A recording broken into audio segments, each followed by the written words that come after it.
मेरी वाइफ को मुझसे शादी किए पूरे 8 साल हो चुके हैं। मेरे पास तो अपने डॉग का भी फ्रेंड है, लेकिन मेरे पास वो नहीं है। और हम दोनों के कांटेक्ट में रहने का बस एक ही तरीका होता है, वो है लिविंग रूम की टेबल पर छोड़ा हुआ नोट। शादी के इतने साल बाद भी हम हमेशा अपनी अपनी अलग लाइफ जीते हैं। उसका रूम सेकंड फ्लोर पर होता है और मेरा फर्स्ट फ्लोर पर। हम एक दूसरे की लाइफ में इंटरफियर नहीं करते हैं, ना ही एक दूसरे को डिस्टर्ब करते हैं। रूम, बैग, वाटर और इलेक्ट्रिसिटी सब कुछ अलग अलग रहता है, जिस पर शादी के बाद जो कुछ चीजें होनी चाहिए होती हैं, उनमें से कुछ भी नहीं होता है। अगर मैरिज सर्टिफिकेट ना होता तो मुझे तो यही लगता कि हम दोनों किसी शेयर्ड हाउस में रहने वाले रूममेट्स हैं। हमारी शादी भी इसलिए हुई थी क्योंकि दोनों फैमिलीज अच्छी थी और घर वालों के बार बार शादी के लिए प्रेशर डालने को हैंडल करना था, जिस पर दोनों फैमिलीज के एल्डर्स ने थोड़ा थोड़ा पैसा दिया था। मैंने उसे 20 युआन गिफ्ट में दिए थे और उसने भी 20 युआन का डोवरी वापस दिया था, यानी कुल 40 युआन हुए थे। फिर उसकी विश के मुताबिक वो सारा पैसा एक कार्ड में रख दिया गया था और वो कार्ड मेरे पास रहता है। इसके बाद से बस इतना था कि अगर मुझे उससे कुछ कहना होता तो मैं उससे बोल सकता था, और जब तक बात बहुत ज्यादा आउटरेजस ना हो, वो हर बात मान लेती है। मेरी वाइफ ऑनलाइन लिटरेचर की मास्टर है। वो अपनी स्टोरीज के कॉपीराइट्स बेचती है और उसकी इनकम भी काफी हाई होती है, जिस पर हमारी टाइमिंग्स भी पूरी तरह अलग रहती है। मैं दिन में काम पर जाता हूँ तब वो सोना शुरू करती है, और जब मैं रात को सोने जाता हूँ तब वो उठकर काम करना शुरू करती है, जिस पर पिछले कई सालों में हमने एक दूसरे से 10 वर्ड्स से भी कम बात की है। लेकिन आज पहली बार मुझे उम्मीद नहीं थी कि वो खुद मेरे सामने नीचे आएगी। यू क्वाइटली आज बहुत अलग तरीके से तैयार होकर नीचे आती है। उसने ऑरेंज लिपस्टिक लगाई होती है, आई शेडो लगाया होता है और उसने एक शॉर्ट स्कर्ट पहनी होती है, जो मैंने उसे पहले कभी पहने हुए नहीं देखा था, जिस पर मैं उसे थोड़ा ज्यादा देर तक देखता रहता हूँ। शायद क्योंकि मैं उसे काफी देर तक देख रहा होता हूँ, इसलिए वो थोड़ा अनकंफर्टेबल फील करने लगती है, जिस पर वो पहले खुद को देखती है, फिर अपने चारों तरफ घूमकर देखती है और आखिर में सिर उठाकर मेरी तरफ देखती है और पूछती है, क्या हुआ, कुछ प्रॉब्लम है? जिसके जवाब में मैं सिर हिलाता हूँ और कहता हूँ, नहीं, अच्छा लग रहा है, तुम बाहर जा रही हो? जिस पर यू क्वाइटली धीरे से सिर हिलाती है और कहती है, हाँ, मैं डेट पर जा रही हूँ। यह सुनते ही मैं अचानक सिर घुमाकर खांसने लगता हूँ। मैं थोड़ा ऑकवर्ड हो जाता हूँ, जिस पर यू क्वाइटली के दिल में थोड़ी सी प्राइड आती है, लेकिन तभी उसे एहसास होता है कि उसने कुछ गलत बोल दिया है। वो जल्दी से कहती है कि उसे आदत है, जब वो अपनी लिटिल सिस्टर्स के साथ बाहर जाती है तब वो हैबिट से उसे भी डेट ही कह देती है। फिर वो जल्दी से जोड़ती है, मैं अपनी बेस्ट फ्रेंड के साथ जा रही हूँ। यह सुनकर मेरे चेहरे का एक्सप्रेशन थोड़ा बेटर होता है, लेकिन फिर भी मुझे समझ नहीं आता कि मुझे क्या कहना चाहिए, जिस पर मैं बस पोलाइटली इतना कहता हूँ, ध्यान से जाना। यू क्वाइटली मेरा चेहरा देखती है, फिर थोड़ा सोचती है और अचानक कहती है, वो फीमेल बेस्ट फ्रेंड है, जिस पर वो फीमेल वर्ड पर खास जोर देती है, जैसे उसे खुद थोड़ा गिल्टी फील हो रहा हो, क्योंकि अगर फीमेल बेस्ट फ्रेंड है तो क्या उसके पास मेल बेस्ट फ्रेंड भी है? शायद यू क्वाइटली सोचती है कि मैं अपने दिल में यही सोच रहा हूँ, जिस पर वो दांत भींचकर फिर कहती है, मेरे पास कोई मेल बेस्ट फ्रेंड नहीं, मेरे आसपास कोई मेल फ्रेंड भी नहीं है। लेकिन यह बोलने के बाद भी उसे और ज्यादा फील होने लगता है, जैसे उसने कोई चीटिंग की हो और फिर पकड़ी गई हो, जिस पर वो अपना सिर थपथपाती है और अपने दिल से इस गिल्ट को निकालने की कोशिश करती है। उसके आसपास कोई आदमी नहीं है, यहाँ तक कि एक भी ऑफिशियल कांटेक्ट नहीं है, फिर भी उसे ऐसा गिल्टी क्यों फील हो रहा है, जिस पर उसे लगता है कि शायद मैंने उसकी बात को सीरियसली नहीं लिया, इसलिए वो खुद को और ज्यादा एक्सप्लेन करना चाहती है। लेकिन जितना वो एक्सप्लेन करती है, उतना ही उसे लगता है कि वो बिल्कुल उस इंसान जैसी लग रही है जो चोरी करते हुए पकड़ा गया हो। फिर वो जल्दी से सीढ़ियों से नीचे आती है, मेरे सामने खड़ी हो जाती है और बहुत केयरफुली कहती है, लुचाओ, मैं सच में बस अपनी बेस्ट फ्रेंड के साथ बाहर जा रही हूँ। जिस पर मैं पूरी तरह कंफ्यूज हो जाता हूँ। अभी थोड़ी देर पहले तक सब कुछ ठीक था, फिर अचानक पलक झपकते ही उसके चेहरे पर ऐसा एक्सप्रेशन क्यों आ गया है जैसे वो दांत भींच रही हो। मैं अपने दिमाग में सोचता रहता हूँ कि आखिर मैंने इस लड़की को कब ऑफेंड कर दिया। ऐसा नहीं होना चाहिए था, मैंने तो उससे मुश्किल से कुछ वर्ड्स ही बोले थे। लेकिन यू क्वाइटली का टेम्पर सच में बहुत अच्छा नहीं है। मैं साफ महसूस करता हूँ कि उसके चेहरे का एक्सप्रेशन सही नहीं है, जिस पर मैं सिर उठाकर पूछता हूँ, तो क्या आज रात मैं तुम्हारे लिए डोर खुला छोड़ दूं? यह सुनकर यू क्वाइटली कुछ नहीं कहती, बस यही उसका आखिरी जवाब होता है। फिर वो और तेज कदमों से बाहर चली जाती है। उसके जाने के बाद भी मैं अपने दिल में यही सोचता रहता हूँ कि वो आखिर गुस्सा क्यों हुई। लड़की ने सीधे सीधे नहीं कहा था, लेकिन उसके चेहरे से साफ पता चल रहा था कि वो नाराज है। मैं काफी देर तक सोचता रहता हूँ, लेकिन मुझे कोई जवाब नहीं मिलता। मुझे सच में समझ नहीं आता कि एक सेकंड पहले तक कोई इंसान ठीक से बात कर रहा हो और अगले ही सेकंड अचानक बदल जाए, फिर ड्रामा करने लगे। आखिर में मैं बस इसी कंक्लूजन पर पहुंचता हूँ कि लड़कियां बहुत अजीब होती हैं, लेकिन वो गुस्सा थी, जिस पर मैं सोचता हूँ कि क्या मुझे उसे मनाना चाहिए। फिर मैं खुद ही इस बात को छोड़ देता हूँ, क्योंकि यू क्वाइटली को गुस्सा मैंने नहीं दिलाया था, और अगर मैं उससे और ज्यादा बात करता तो शायद मैं कुछ गलत बोल देता और फिर वो सच में और ज्यादा नाराज हो जाती। जिस पर मैं मेन डोर को बंद करता हूँ, लेकिन उसके लिए थोड़ा सा गैप छोड़ देता हूँ ताकि यू क्वाइटली वापस आए तो आसानी से अंदर आ सके। इसके बाद मैं उठकर शॉवर लेने चला जाता हूँ और फिर सो जाता हूँ। और फिर अगली सुबह जब मैं जल्दी उठता हूँ तो सबसे पहले देखता हूँ कि डोर बंद है, जिस पर मुझे पता चल जाता है कि यू क्वाइटली रात को वापस आ गई थी। फिर मैं सीढ़ियों की तरफ चलता हूँ और आदत से ऊपर सेकंड फ्लोर की तरफ देखता हूँ। वहाँ हमेशा की तरह पूरी शांति होती है, जिसे देखकर मेरे दिल में फिर वही इल्यूजन आने लगता है जैसे यू क्वाइटली कभी नीचे आई ही नहीं थी और ना ही बाहर गई थी। कल रात बाहर जाने के बाद इस टाइम तक यू क्वाइटली को सोना चाहिए था। मैं उसे डिस्टर्ब करने ऊपर नहीं गया, बस एक बार उसकी तरफ देखा और फिर किचन में ब्रेकफास्ट बनाने चला गया। आज भी मैंने ब्रेकफास्ट में सिर्फ एक बाउल नूडल्स और एक एग बनाया। फिर मैं डाइनिंग टेबल पर बैठकर धीरे धीरे खाने लगता हूँ। अभी भी वही एक्सपीडिशन के बाद वाला दिन चल रहा था। मैं सोचता हूँ कि आखिर मेरी शादी हो चुकी है तो ब्रेकफास्ट बनाना कोई बड़ी बात नहीं है। एक इंसान के लिए बनाऊं या दो के लिए, कोई खास फर्क नहीं पड़ता, इसलिए मैं दोनों के लिए बना देता हूँ। लेकिन जब मैं ब्रेकफास्ट बनाकर यू क्वाइटली को बुलाने सेकंड फ्लोर पर जाने वाला था, तब मैं उसके रूम के अंदर जा ही नहीं पाया। अंदर से दरवाजा बंद था। मैं बाहर खड़े होकर डोर नॉक करता हूँ, लेकिन यू क्वाइटली पता नहीं सच में सो रही थी या फिर फेक कर रही थी। कुल मिलाकर वो उठती नहीं है, जिस पर आखिर में मैं खुद ही 2 बाउल नूडल्स खा लेता हूँ। और सच कहूँ, उस दिन मैं बहुत बिजी था, लेकिन फिर भी मैं उसके रूम के अंदर नहीं जा पाया,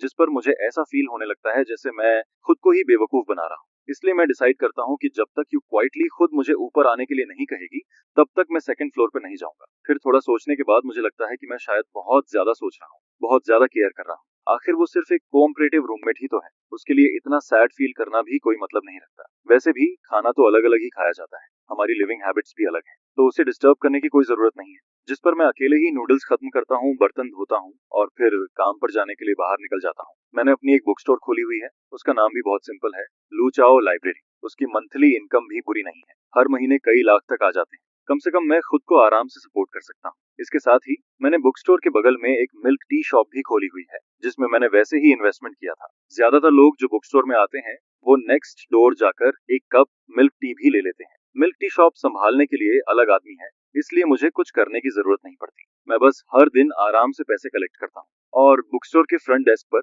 मैंने अपने लिए एक रिक्लाइनर भी रखी हुई है। ज्यादातर टाइम मैं उसी चेयर पर लेटा रहता हूँ, मैगजीन पढ़ते हुए। फिर करीब दोपहर के टाइम मैं ऑलमोस्ट सोने ही वाला होता हूँ, तभी बाहर 2 लड़कियों की आवाज सुनाई देती है। एक लड़की कहती है, यू क्वाइटली, तुमने नहीं कहा था कि तुम्हारी बुक पब्लिश हो गई है? इस बार मैं फाइनली यहाँ आ ही गई। जिस पर मुझे लगता है कि शायद दूसरी लड़की ने यू क्वाइटली को मुक्का मारने जैसा पोज किया होगा, क्योंकि अगले ही सेकंड वो कहती है, यू क्वाइटली, मैं तुम्हें पंच मार दूंगी। ये सुनते ही मैं थोड़ा चौंक जाता हूँ। यू क्वाइटली का नाम और उसकी आवाज, इसका मतलब बाहर खड़ी लड़की सच में यू क्वाइटली ही है। लेकिन फिर भी मुझे थोड़ा यकीन नहीं होता, जिस पर मैं अपना फोन उठाकर टाइम देखता हूँ। यू क्वाइटली सच में दिन के टाइम बाहर आई हुई है। ये देखकर मुझे ऑलमोस्ट शॉक लगता है। मैं तो हमेशा सोचता था कि यू क्वाइटली कोई वैम्पायर है, मतलब वो ऐसी इंसान है जो दिन में बाहर नहीं निकलती। मैं रिलाइनर पर लेटा हुआ था। अगर कोई फ्रंट डेस्क की तरफ ना देखे तो उसे मैं दिखाई भी नहीं देता, जिस पर मैं धीरे से उठकर सीधा बैठ जाता हूँ, ताकि बस मेरा सिर दिखे। वहाँ 2 लड़कियां खड़ी थी, उनमें से एक यू क्वाइटली थी और दूसरी उसके साथ आई हुई लड़की थी, जिसे मैं नहीं जानता। उस लड़की का लुक यू क्वाइटली से भी ज्यादा टायर्ड लग रहा था, लेकिन फिर भी ये नहीं कहा जा सकता कि वो उससे ज्यादा अच्छी लग रही थी। दोनों बिल्कुल अलग अलग टाइप की गर्ल्स थी। कल मैंने यू क्वाइटली को अच्छे से तैयार होकर देखा था, इसलिए मुझे लगा था कि वो शायद वही टाइप की लड़की है जो मेकअप करने के बाद बहुत प्रिटी लगती है। लेकिन आज जाकर मुझे समझ आता है कि यू क्वाइटली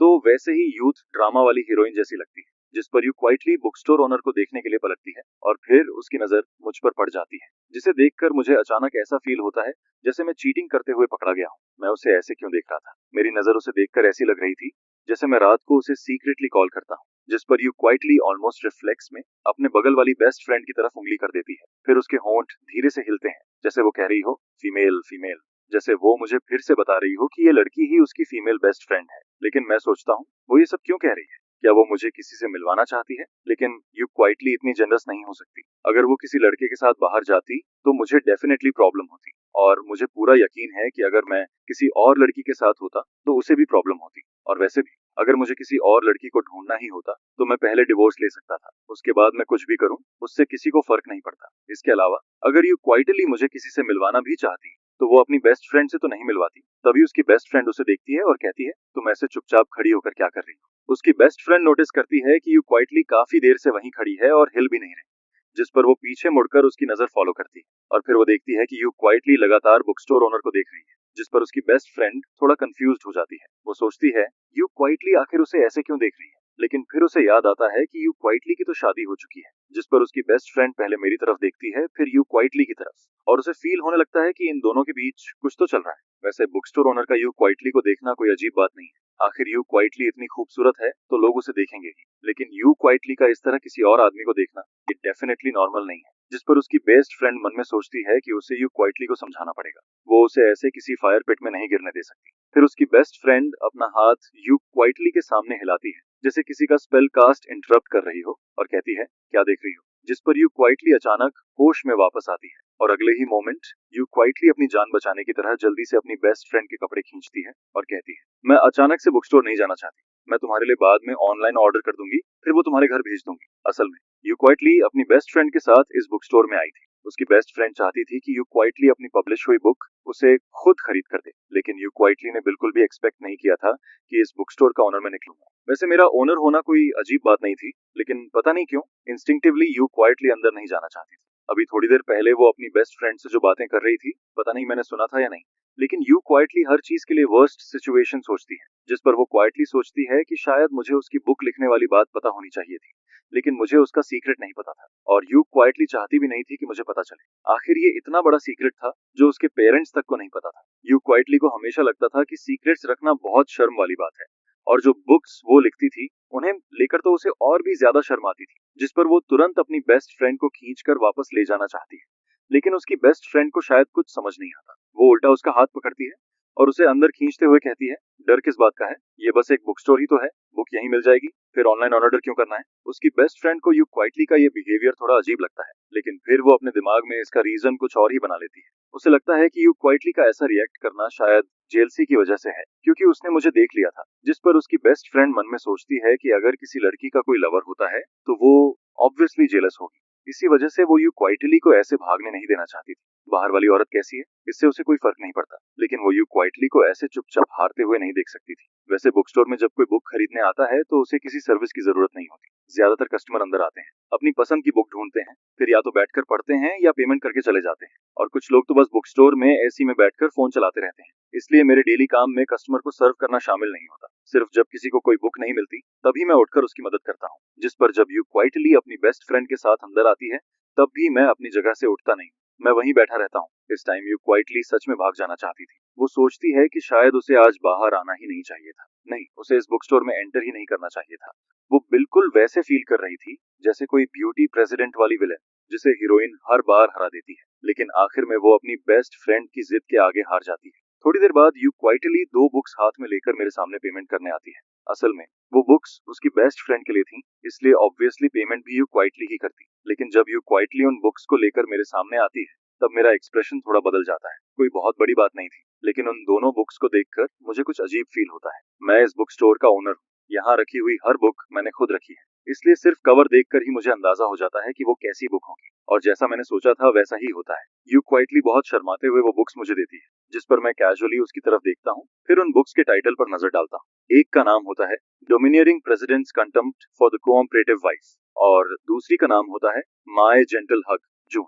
ये देखकर मैं अपने दिल में क्वाइटली हंस देता हूँ। मुझे अचानक लगता है कि यू क्वाइटली सच में बहुत इंटरेस्टिंग लड़की है। ये वही यू क्वाइटली है जो हमेशा बहुत सीरियस और डीप दिखती है, लेकिन वो सीक्रेटली ऐसी बुक्स लिखती है। अब मुझे समझ आता है कि वो अपनी बुक्स के बारे में किसी को क्यों नहीं बताना चाहती थी, क्योंकि उनके टाइटल्स सच में थोड़े एम्बैरेसिंग थे, जिस पर यू क्वाइटली नंब होकर खड़ी रहती है। उसे लगता है कि उसका बॉडी और सोल दोनों अनकंफर्टेबल हो गए हैं। वो मन में सोचती है, दुनिया में मेरे जैसा इंसान कैसे हो सकता है? मैं भले ही सीरियस फेस बनाकर बुक देख रहा हूँ, लेकिन यू क्वाइटली को लगता है कि जब मैं उन टाइटल्स को पढ़ता हूँ तब मेरे माउथ के कॉर्नर पर एक वियर्ड सा स्माइल आ जाता है, जैसे मैं उसका मजाक उड़ा रहा हूँ। लेकिन मैं उतना बोल्ड नहीं था जितनी उसकी बेस्ट फ्रेंड थी, क्योंकि जैसे ही उसकी बेस्ट फ्रेंड ने उन बुक्स के टाइटल देखे वो पीछे खड़ी होकर क्वाइटली हंसने लगती है, जिस पर यू क्वाइटली के सिर पर ब्लैक लाइंस आ जाती है। उसे लगता है कि उसके आगे भी भेड़िया खड़ा है और पीछे भी टाइगर, और हम दोनों मिलकर उसे बली कर रहे हैं। फिर उसकी बेस्ट फ्रेंड आगे आती है और उसके शोल्डर पर हाथ मारते हुए कहती है, यू क्वाइटली, डर किस बात का है? इस बुक के टाइटल में ऐसा क्या गलत है? हाँ, थोड़ा अगली है, थोड़ा नहीं, काफी अगली है, लेकिन तुम इससे इतना पैसा कमाती हो। वो अभी भी उसे टीज कर रही थी, लेकिन यू क्वाइटली को बिल्कुल समझ नहीं आता कि इस टाइटल में अगली क्या है। उसे तो ये टाइटल्स बहुत अच्छे लगते थे, जिस पर वो शर्म और गुस्से से भर जाती है। आखिर में वो दांत भींचकर मुझे देखती है और कहती है, पेमेंट। ये बात उसने मुझसे कही थी, जिस पर मैं अपनी हंसी रोकता हूँ। फिर एक बैग निकालता हूँ, उन दोनों बुक्स को उसमें डालता हूँ और वो बैग यू क्वाइटली को दे देता हूँ। फिर मैं धीरे से कहता हूँ, पैसे नहीं चाहिए, अभी जो मैंने हंसी उड़ाई उसे अपोलॉजी समझ लो। वैसे भी ये सिर्फ 2 बुक्स थी, दोनों मिलाकर कुछ ही डॉलर्स की होंगी। और वैसे भी यू क्वाइटली और मैं हस्बैंड वाइफ हैं, इतने से पैसे की क्या बात करनी। लेकिन यू क्वाइटली मुझे घूर कर देखने लगती है, क्योंकि मैं अभी भी उसके प्रेसिडेंट वाली बुक के बारे में सोच रहा था। असल में उस बुक में बुरा क्या था? हाँ, थोड़ा पुराना टाइप का टाइटल था, लेकिन फिर भी बुरा नहीं था, जिस पर यू क्वाइटली और ज्यादा गुस्सा हो जाती है। उसे याद आता है कि अभी थोड़ी देर पहले मैं उसे फ्री में बुक देने की बात कर रहा था और उसने मना भी नहीं किया था। फिर अब क्यों? क्या वो मेरा सारा पैसा खर्च करके मुझे बैंकरप्ट कर देगी? लेकिन ऐसा सोचने की वजह सिर्फ ये थी क्योंकि मैंने उसकी हंसी उड़ा दी थी। यू क्वाइटली जैसे ही बैग लेने के लिए हाथ बढ़ाती है, तभी उसकी बेस्ट फ्रेंड अचानक बहुत अलर्ट हो जाती है, जिस पर वो तुरंत हाथ बढ़ाकर बैग पकड़ लेती है और यू क्वाइटली को अपने पीछे करते हुए कहती है, रुको। श्याओ और मैं दोनों एक साथ उसकी बेस्ट फ्रेंड की तरफ देखते हैं। मुझे थोड़ा कंफ्यूजन होता है। तभी उसकी बेस्ट फ्रेंड बोलती है, नहीं, फ्री में देने की जरूरत नहीं है, जितने पैसे बनते हैं वो उतने ही लेंगे। ऐसा कौन सा रीजन है कि बॉस को लॉस करना पड़े? जिस पर यू श्याओ धीरे से अपनी बेस्ट फ्रेंड की स्लीव खींचती है, लेकिन उसकी बेस्ट फ्रेंड सीधा पूछती है, कितने पैसे हुए? मैं पे करती हूँ। उसकी बेस्ट फ्रेंड को पता नहीं क्यों, लेकिन बहुत अनईजी फील हो रहा था। उसे हमेशा लगता था कि यू श्याओ के इरादे कुछ ठीक नहीं है, लेकिन अब उसे लग रहा था कि सामने खड़ा ये थिक आईब्रोज और बड़ी बड़ी आंखों वाला आदमी भी कोई सीधा इंसान नहीं है। यू श्याओ को लगता है कि 2 बुक्स की कोई खास कीमत नहीं है, लेकिन उसकी बेस्ट फ्रेंड ऐसा नहीं सोचती। आज अगर यू श्याओ बुक स्टोर ओनर से फ्री में बुक्स ले लेती है, तो कल उसे मिल्क टी पिलानी पड़ेगी।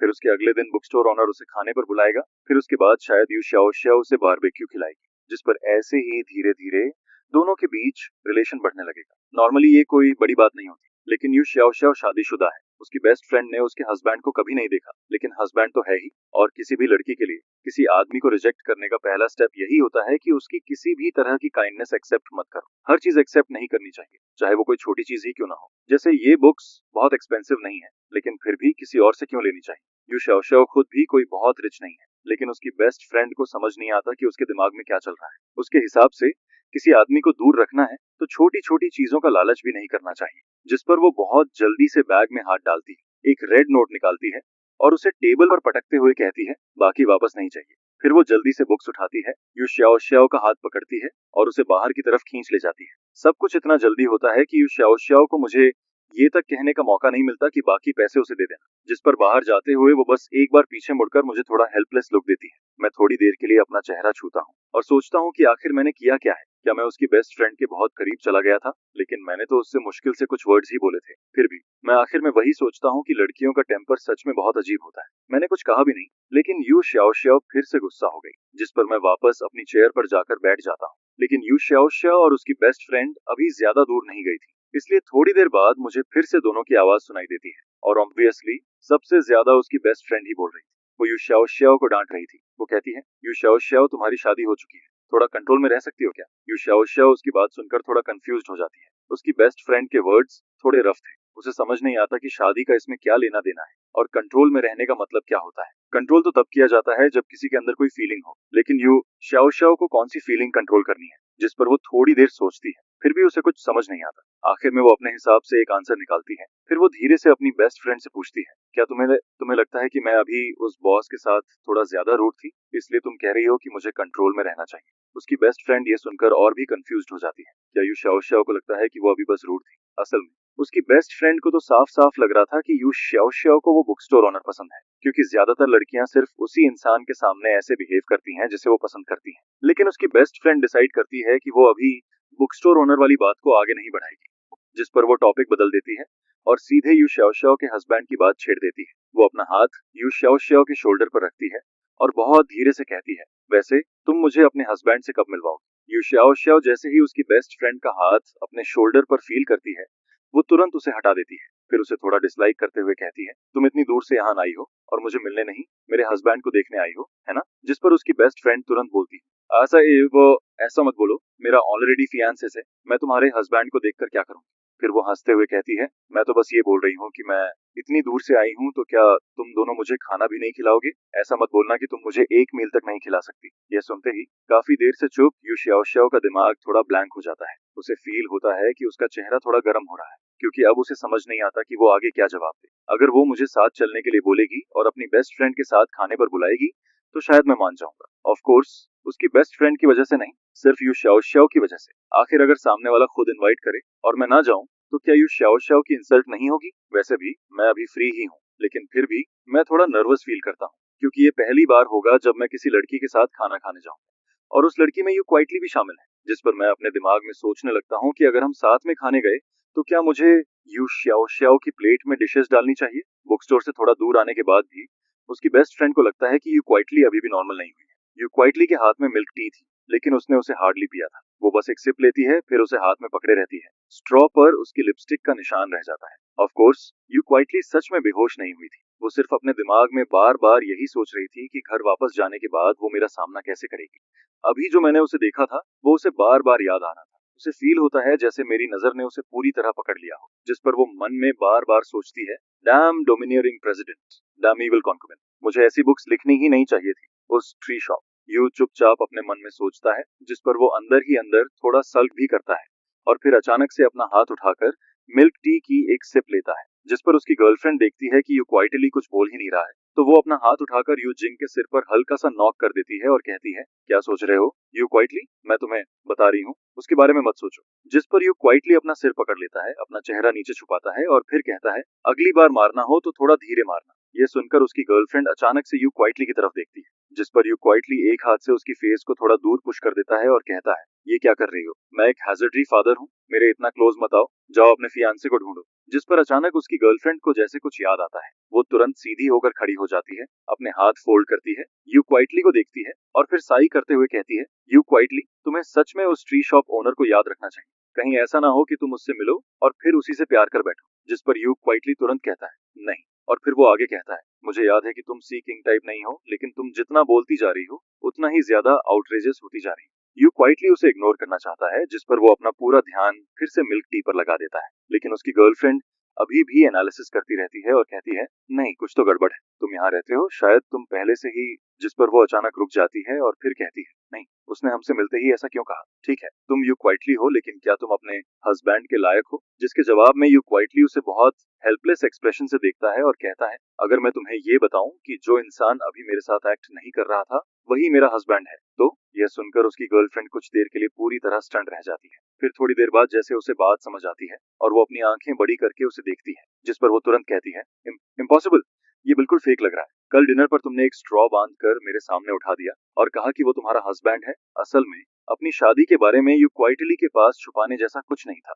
उसने पहले अपनी गर्लफ्रेंड को नहीं बताया था, लेकिन वो जानबूझकर नहीं छुपा रहा था। बस उसकी गर्लफ्रेंड के पास उसकी कोई फोटो नहीं थी। हालांकि शादी होना नॉर्मल बात है, लेकिन यू क्वाइटली कभी किसी को अपनी मैरिड लाइफ की फोटो दिखाना नहीं चाहता था। और फिर बात कल के डिनर पर आ जाती, जिस पर यू क्वाइटली तुरंत कहता है, कल का डिनर तुम ही पे करोगी, तुम अभी भी मुझे डांट रही हो और कह रही हो कि मैं सीक्रेटली तुमसे कांटेक्ट करता हूँ। जिस पर उसकी गर्लफ्रेंड कहती है, ठीक है, अगर खर्च नहीं करना तो मत करो, वो बहुत गरीब है, ओके। तुम दोनों ऑनेस्टली कभी मिले जुले भी नहीं। यह कहकर उसकी गर्लफ्रेंड फिर से आंखें रोल करती है और कैजुअली पूछती है, अच्छा छोड़ो, ये बताओ तुम अपने हस्बैंड को कब डिवोर्स देने वाली हो। ये सुनते ही यू क्वाइटली ऐसे रिएक्ट करता है जैसे किसी ने उसकी टेल पर पैर रख दिया हो। वो तुरंत घबराकर कहता है, किसने कहा कि मैं डिवोर्स लेने वाला हूँ। जिस पर उसकी गर्लफ्रेंड को यू जिंग का रिएक्शन थोड़ा फनी लगता है। वो लगभग समझ चुकी होती है कि यू क्वाइटली क्या सोच रहा है, लेकिन अभी वो बस उसे टीज करना चाहती है। जिस पर उसकी बेस्ट फ्रेंड फिर से कहती है, अरे अभी तुम खुद नहीं कह रही थी कि तुम्हें वो पसंद नहीं है। जिस पर यू क्वाइटली कुछ देर चुप रहता है और फिर धीरे से कहता है, हालांकि मुझे लू चाओ पसंद नहीं है, लेकिन मैं उससे नफरत भी नहीं करता। हम इतने सालों से साथ हैं। सच कहूँ तो वो बहुत ऑनरेबल है और मैं उसकी थैंकफुल हूँ कि उसने मेरी इतनी सारी बैड हैबिट्स को टॉलरेट किया है। मैं रात के बीच में उठकर टेक आउट लेने चली जाती हूँ या खाना बनाना शुरू कर देती हूँ, लेकिन वो कभी फंस नहीं करता। लू चाओ मुझे पसंद नहीं करता, फिर भी वो मेरी कमियों को एक्सेप्ट करता है। इसके बाद यू क्वाइटली धीरे से कहता है, मैं बस ये सोचता हूँ कि आखिर लू चाओ और मेरी शादी हुई। जब तक हमारे बीच किसी बड़ी बात को लेकर कोई कॉन्ट्राडिक्शन या डिफरेंस नहीं होता,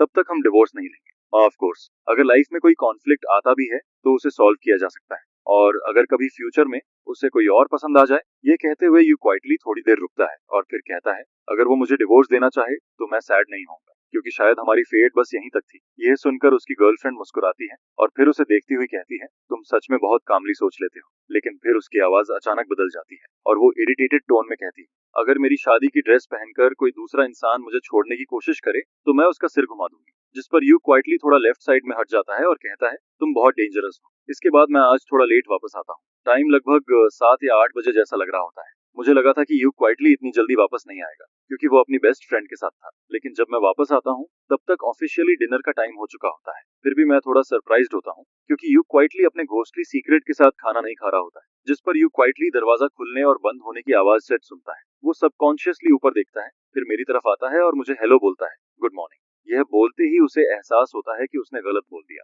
जिस पर वो थोड़ा ऑकवर्ड हो जाता है क्योंकि इस टाइम पर गुड मॉर्निंग कहना क्लियरली सही नहीं था। यू क्वाइटली जैसे कुछ कहना चाहता है लेकिन उसे थोड़ा ऑकवर्ड फील होता है, जिस पर वो फिर से अपना सिर नीचे कर लेता है। फिर जैसे उसे अचानक कुछ याद आता है, वो फिर से ऊपर देखता है और मुझसे पूछता है, क्या तुम खाना खाओगे? ये सुनकर मुझे सब कुछ बहुत स्ट्रेंज लगने लगता है। यू क्वाइटली मुझे डिनर के लिए इनवाइट कर रहा है और इस टाइम पर मैं जवाब देने की हिम्मत नहीं करता क्योंकि जब दुनिया इतनी अबनॉर्मल लगे तो जरूर कुछ ना कुछ गड़बड़ होती है। मुझे अभी भी याद है कि आज दोपहर यू क्वाइटली ने मुझे एक अजीब नजर से देखा था, जिस पर मैं सोचने लगता हूँ क्या उस लुक का मतलब ये था कि जब मैं घर वापस आऊंगा तब वो मेरा हिसाब करेगा। मैं दोपहर की बात याद करता हूँ जब मैं उसकी गर्लफ्रेंड के साथ अंदर गया था। फिर मैं ध्यान से सोचता हूँ और रियलाइज करता हूँ कि मैंने उसकी गर्लफ्रेंड से मुश्किल से कुछ बातें ही की थी। और फिर अचानक यू क्वाइटली फिर से अपना सिर थपथपाता है, मेरी तरफ देखता है और कहता है, सॉरी मैं भूल गया था, मैंने तुम्हारे लिए कुछ बनाया ही नहीं। जिस पर मैं थोड़ा चौक हो जाता हूँ। फिर मैं कहता हूँ, कोई बात नहीं, मैं वापस जाकर खुद बना लूंगा। लेकिन अंदर ही अंदर मैं समझ जाता हूँ कि इस वुमन की इंटेंशंस बिल्कुल भी अच्छी नहीं है। यू क्वाइटली नहीं जानता कि मैं क्या सोच रहा हूँ, लेकिन यू क्वाइटली का रियल में मेरे साथ खेलने का कोई मतलब नहीं होता। लोगों की कॉमन ग्रीटिंग भी यही होती है कि खाना खाया या नहीं, साथ में खाना है क्या। यू क्वाइटली बस कैजुअली पूछता है, वो यूजुअली मेरे साथ नहीं खाता एंड ऑब्वियसली खाना बनाते टाइम वो किसी और के लिए नहीं बनाता। वैसे एक सर्विंग और बना देना कोई बड़ी बात नहीं होती, लेकिन यू क्वाइटली को ये क्लियर नहीं होता कि मैं खाऊंगा भी या नहीं, और ज्यादा बना दिया तो वेस्ट हो जाएगा। वो खुद भी इतना फिनिश नहीं कर पाता, जिस पर यू क्वाइटली को अचानक कुछ याद आता है। वो मेरी तरफ देखता है और कहता है, वरना तुम एक एग टार्ट खा सकते हो। उसके पास मेरे साथ शेयर करने के लिए और कुछ नहीं होता, उसमें कोई स्टबर्ननेस नहीं होती। वो बस क्वाइटली मेरी तरफ बढ़ जाता है, जिस पर यू क्वाइटली सोचता है कि शायद मैं खाना चाहता हूँ, इसलिए वो अपने चॉपस्टिक्स नीचे रख देता है और टेबल पर रखे एक टार्ट में से एक निकाल लेता है। और जैसे ही मैं पास आता हूँ, यू क्वाइटली वो एक टार्ट निकाल कर मेरी तरफ बढ़ा देता है, जिस पर वो खुद वहीं बैठा रहता है और मैं खड़ा रहता हूँ। हमारी करंट हाइट ऐसी होती है कि यू क्वाइटली को मुझे एक टार्ट देने के लिए उसी पोजीशन में रहना पड़ता है। मैं पहली बार में उसे नहीं लेता, बल्कि पहले यू क्वाइटली की तरफ देखता हूँ। उसके होंठ के कोने पर थोड़ा ऑयल लगा होता है, शायद अभी जो उसने चिकन लेग खाया था उसी से लग गया था। और यू क्वाइटली जो नूडल्स खा रहा होता है वो भी काफी रिच होते हैं। उनमें एक फ्राइड एग होता है, ऊपर एक बड़ा चिकन लेग रखा होता है, सामने 3 एक टार्ट पड़े होते हैं और लेफ्ट साइड में 1 कप मिल्क टी भी रखा होता है। और यू क्वाइटली के हाथ में भी एक एक टार्ट होता है, जिस पर मैं हल्का सा स्माइल करता हूँ और फिर अपना वॉलेट निकालता हूँ। मैं उसे वो पैसे वापस देने वाला होता हूँ जो उसकी गर्लफ्रेंड ने आज दोपहर उसे बुक्स खरीदने के लिए दिए थे, जिस पर यू क्वाइटली मुझे देखकर थोड़ा कंफ्यूज्ड हो जाता है। मैं कहता हूँ, ये वही पैसे हैं जो तुम्हारी फ्रेंड ने दोपहर में तुम्हें बुक्स खरीदने के लिए दिए थे। जिस पर यू क्वाइटली कहता है, लेकिन तुमने तो कहा था कि ये मुझे दे रहे हो। फिर वो थोड़ा रुकता है और कहता है, उसने कहा था कि मुझे पैसे देना, तुम्हारे पैसे के बारे में बात नहीं की थी। उसकी बेस्ट फ्रेंड नहीं चाहती थी कि यू क्वाइटली किसी दूसरे आदमी से गिफ्ट एक्सेप्ट करे, लेकिन मैं ये इमेजिन भी नहीं कर सकता कि उसकी गर्लफ्रेंड के ना होने पर मैं यू क्वाइटली को कुछ दूं। जिस पर यू क्वाइटली ज्यादा नहीं सोचता, वो हल्का सा स्माइल करता है और फिर अपने हाथ में पकड़ा एक टार्ट सीधे अपने मुंह में डाल लेता है। इसके बाद वो एक टिश्यू निकालता है,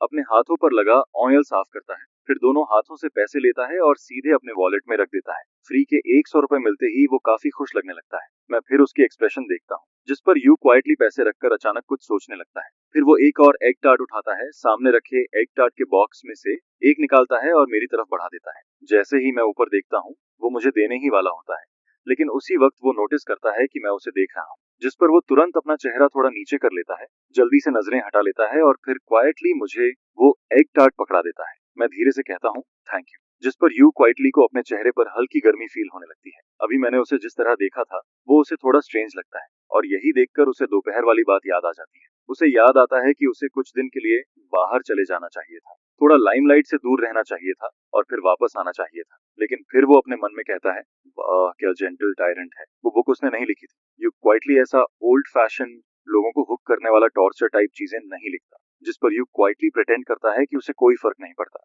वो फिर से नूडल्स खाना शुरू कर देता है, एक चॉपस्टिक नूडल्स उठाता है, फिर चिकन लेग का एक बाइट लेता है और फिर नूडल सूप की एक सिप लेता है। वो अभी उठने ही वाला होता है लेकिन उसकी नजर अचानक मेरी तरफ चली जाती है, जिस पर वो तुरंत ऊपर देखता है और मुझे बुलाता है। असल में वो सोच रहा होता है कि मुझे कल खाने पर बाहर ले जाए, लेकिन वो मेरे साथ इतना फेमिलियर नहीं होता, इसलिए उसे समझ नहीं आता कि कैसे बोले। जिस पर मैं रुक जाता हूँ और उसकी तरफ देखकर पूछता हूँ, क्या हुआ? यू क्वाइटली कुछ देर तक मुझे देखता रहता है। उसे समझ नहीं आता कि कैसे बोले। आखिर में वो बस मेरे पास वाली चेयर की तरफ इशारा करता है और कहता है, तुम थोड़ी देर बैठ जाओ, रूम में वापस जाने की जल्दी मत करो, क्योंकि अभी सिर्फ हम दोनों ही यहाँ होते हैं, इसलिए उसके पास बात करने का चांस होता है। ऐसी चीजें किसी और पर नहीं छोड़ी जा सकती, क्योंकि उसे मेरी इच्छा भी कंसिडर करनी होती है। लेकिन यू क्वाइटली को ये नहीं पता होता कि मैं उसके साथ खाने पर जाने के लिए मानूंगा भी या नहीं, जिस पर मैं उसके पास जाकर बैठ जाता हूँ।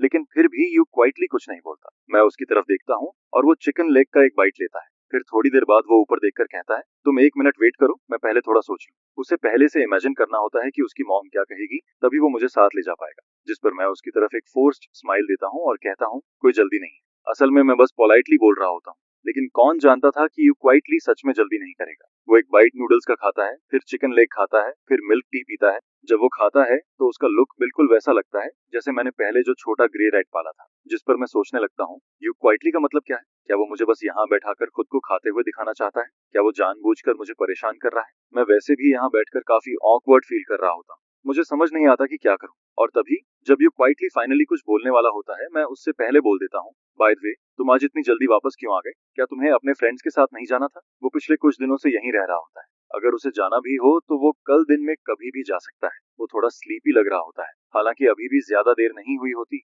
लेकिन वो बाहर घूम कर आया होता है। आज वो अपनी गर्लफ्रेंड के साथ बाहर गया था और अलार्म क्लॉक की वजह से उसकी आंख 11 बजे के बाद खुली थी। अगर इसे किसी नॉर्मल इंसान के शेड्यूल में कन्वर्ट किया जाए तो यू क्वाइटली को रात के बीच में सोना चाहिए था और फिर बाहर खेलने जाना चाहिए था, जिस पर वो थोड़ा कंफ्यूज्ड हो जाता है।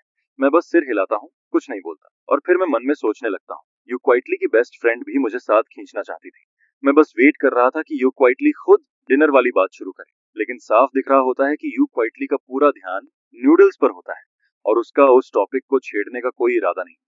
जिस पर मैं सोचने लगता हूँ, कहीं डिनर कैंसिल तो नहीं हो गया? शायद यू क्वाइटली को बोलने में शर्म आ रही हो। मैं खुद उससे पूछना चाहता हूँ, लेकिन अभी हमारा रिश्ता उस पॉइंट तक नहीं पहुंचा होता और मुझे ये भी नहीं पता होता कि अगर मैं ये बात बोलूं तो कहीं यू क्वाइटली कुछ और ही ना सोच ले। मैं इन सेंसिटिव बातों की वजह से हस्बैंड वाइफ के बीच कोई झगड़ा भी नहीं करवाना चाहता, और कॉन्फ्लिक्ट्स अवॉइड करने का सबसे आसान तरीका यही होता है कि कुछ मत बोलो, क्योंकि बाद में अगर यू क्वाइटली खुद पूछे तो मैं एक्सप्लेन भी नहीं कर पाऊंगा। जिस पर मैं खुद से पूछने का आइडिया छोड़ देता हूँ और सोचता हूँ कि यू क्वाइटली खुद ही बात करेगा। वो हमेशा खुद मेंशन करता है, और जैसे ही यू क्वाइटली ये बात करेगा मैं तुरंत एग्री कर दूंगा। मैं कभी भी उसे ऑकवर्ड फील नहीं करवाना चाहता, पता ही नहीं चलता, और यू क्वाइटली बॉल के सारे नूडल्स फिनिश कर देता है। लेकिन जो बात वो मुझसे कहना चाहता था वो अभी तक अपने मन में बना नहीं पाता, जिस पर यू क्वाइटली मिल्क टी उठाता है और उसे पीते हुए खुद को काम करने लगता है। वो मन में सोचता है, अभी नहीं बोल सकता, थोड़ा और वेट करना पड़ेगा। जिस पर मुझे सच में लगने लगता है कि शायद वो बस चाहता है कि मैं उसे खाते हुए देखता रहूं। मैं देखता हूँ कि यू क्वाइटली खाना खत्म कर चुका है, इसलिए मैं हल्का सा स्माइल करके पूछता हूँ, तुम तो कुकिंग में अच्छे हो ना,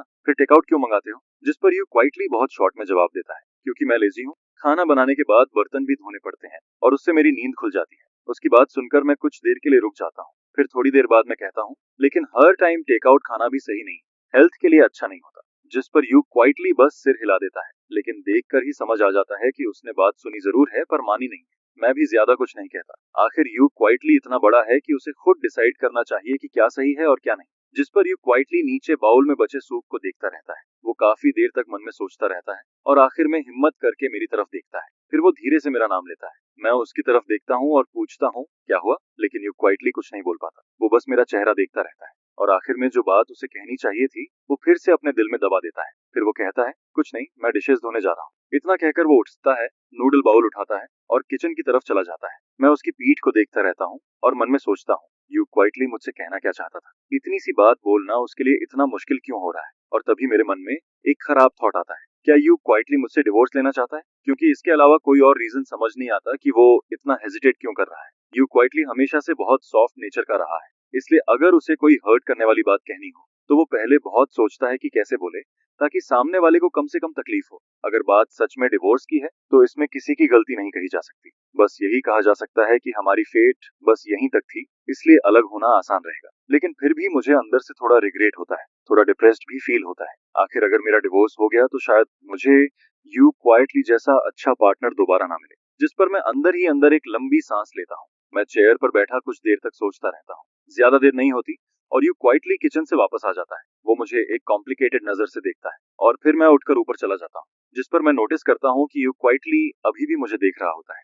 और इस बार मुझे और भी ज्यादा यकीन हो जाता है कि मेरा गैस सही है। सच में यू क्वाइटली शायद मुझसे डिवोर्स लेना चाहता है। फिर मैं मन में कहता हूँ, ठीक है, अगर ऐसा है तो होने दो, लेकिन फिर भी ये बात यू क्वाइटली को खुद ही बोलनी होगी। जैसे ही यू क्वाइटली अपने रूम में वापस आता है, वो तुरंत कंप्यूटर के सामने बैठ जाता है और अपनी गर्लफ्रेंड को मैसेज भेजता है, कल डिनर में तुम्हें ट्रीट दूंगा। मैं अपने हस्बैंड को नहीं ला सकता, वो एग्री नहीं कर रहा, और वैसे भी पैसे उसे नहीं देने हैं। जिस पर उसकी गर्लफ्रेंड रिप्लाई करती है, वो एग्री क्यों नहीं कर रहा? अगर टाइम का इश्यू है तो हम डिनर रात में कर लेंगे। यू क्वाइटली जवाब देता है, ऐसी बात नहीं है, मुझे बस लू चाओ को इनवाइट करने में बहुत ऑकवर्ड फील हो रहा है। जिस पर उसकी गर्लफ्रेंड तुरंत कहती है, इसमें ऑकवर्ड होने वाली क्या बात है, वो तुम्हारा हस्बैंड है, बस उसे खाने पर बुलाना है, इसमें डरने वाली क्या बात है। लेकिन यू क्वाइटली फिर कहता है, मुझे समझ नहीं आता कि उससे कैसे बोलूं, कहीं उसे परेशानी ना हो जाए। जिस पर क्यू आई धीरे धीरे पूरी तरह स्पीचलेस हो जाती है। फिर वो कहती है, तुम अपनी आइडेंटिटी ठीक से रिकॉग्नाइज करो, वो कोई और नहीं, तुम्हारा हस्बैंड है। लेकिन यू क्वाइटली फिर भी कहता है, बस मुझे फिर भी नहीं पता कि कैसे बोलूं। जिस पर उसकी फ्रेंड इरिटेट होकर कहती है, तुम सच में बेकार हो, अपना हस्बैंड भी नहीं संभाल सकते, चलो मुझे उसका कांटेक्ट दे दो, मैं खुद उससे बात कर लेती हूँ। लेकिन यू क्वाइटली तुरंत कहता है, नहीं ऐसा मत करो। जिस पर उसकी फ्रेंड कहती है, तुम कुछ बोलोगे ही नहीं तो तुम्हें कैसे पता कि तुम्हारा हस्बैंड परेशान होगा। फिर वो अचानक पूछती है, वैसे तुम्हारे पास उसका कांटेक्ट बट नहीं है क्या? तुम लोगों की शादी को आधा साल हो गया और तुम्हारे पास उसका फोन नंबर भी नहीं है। जिस पर यू क्वाइटली कहता है, बनी नहीं है। वो फिर पूछती है, तो तुम लोग नॉर्मली कांटेक्ट कैसे करते हो? यू क्वाइटली धीरे से जवाब देता है, हम कांटेक्ट ही नहीं करते। इतना सुनते ही उसकी फ्रेंड का अवतार ग्रे हो जाता है और वो ऑफलाइन चली जाती है। शायद वो यू क्वाइटली पर गुस्सा हो गई थी, लेकिन थोड़ी देर बाद वो फिर से ऑनलाइन आती है और फिर वो यू क्वाइटली को एक नया टास्क भेजती है, अपने हस्बैंड का फोन नंबर और उसका कांटेक्ट लेकर आओ। रिवॉर्ड में मैं तुम्हें तुम्हारे हस्बैंड के फ्रेंड्स और उसका नंबर दूंगी। जिस पर यू क्वाइटली फोन की स्क्रीन पर लिखी उस लाइन को चुपचाप देखता रहता है और फिर वो गहरी सोच में पड़ जाता है। किसी से उसका कांटेक्ट मांगना यू क्वाइटली ने पहले कभी नहीं किया था। वो रास्ते में किसी का भी नंबर लेने में ऑकवर्ड फील करता था, और ऊपर से मुझे किसी आदमी का कांटेक्ट क्यों चाहिए होगा। लेकिन फिर उसे ची की बात याद आती है, वो सही कह रही थी, मैं उसका हस्बैंड हूँ, कोई और नहीं। अगर उसके पास मेरा कांटेक्ट होगा तो शायद वो ऑनलाइन मुझसे ठीक से बात कर पाएगा। जिस पर यू क्वाइटली दांत भींचता है, फोन लॉक करता है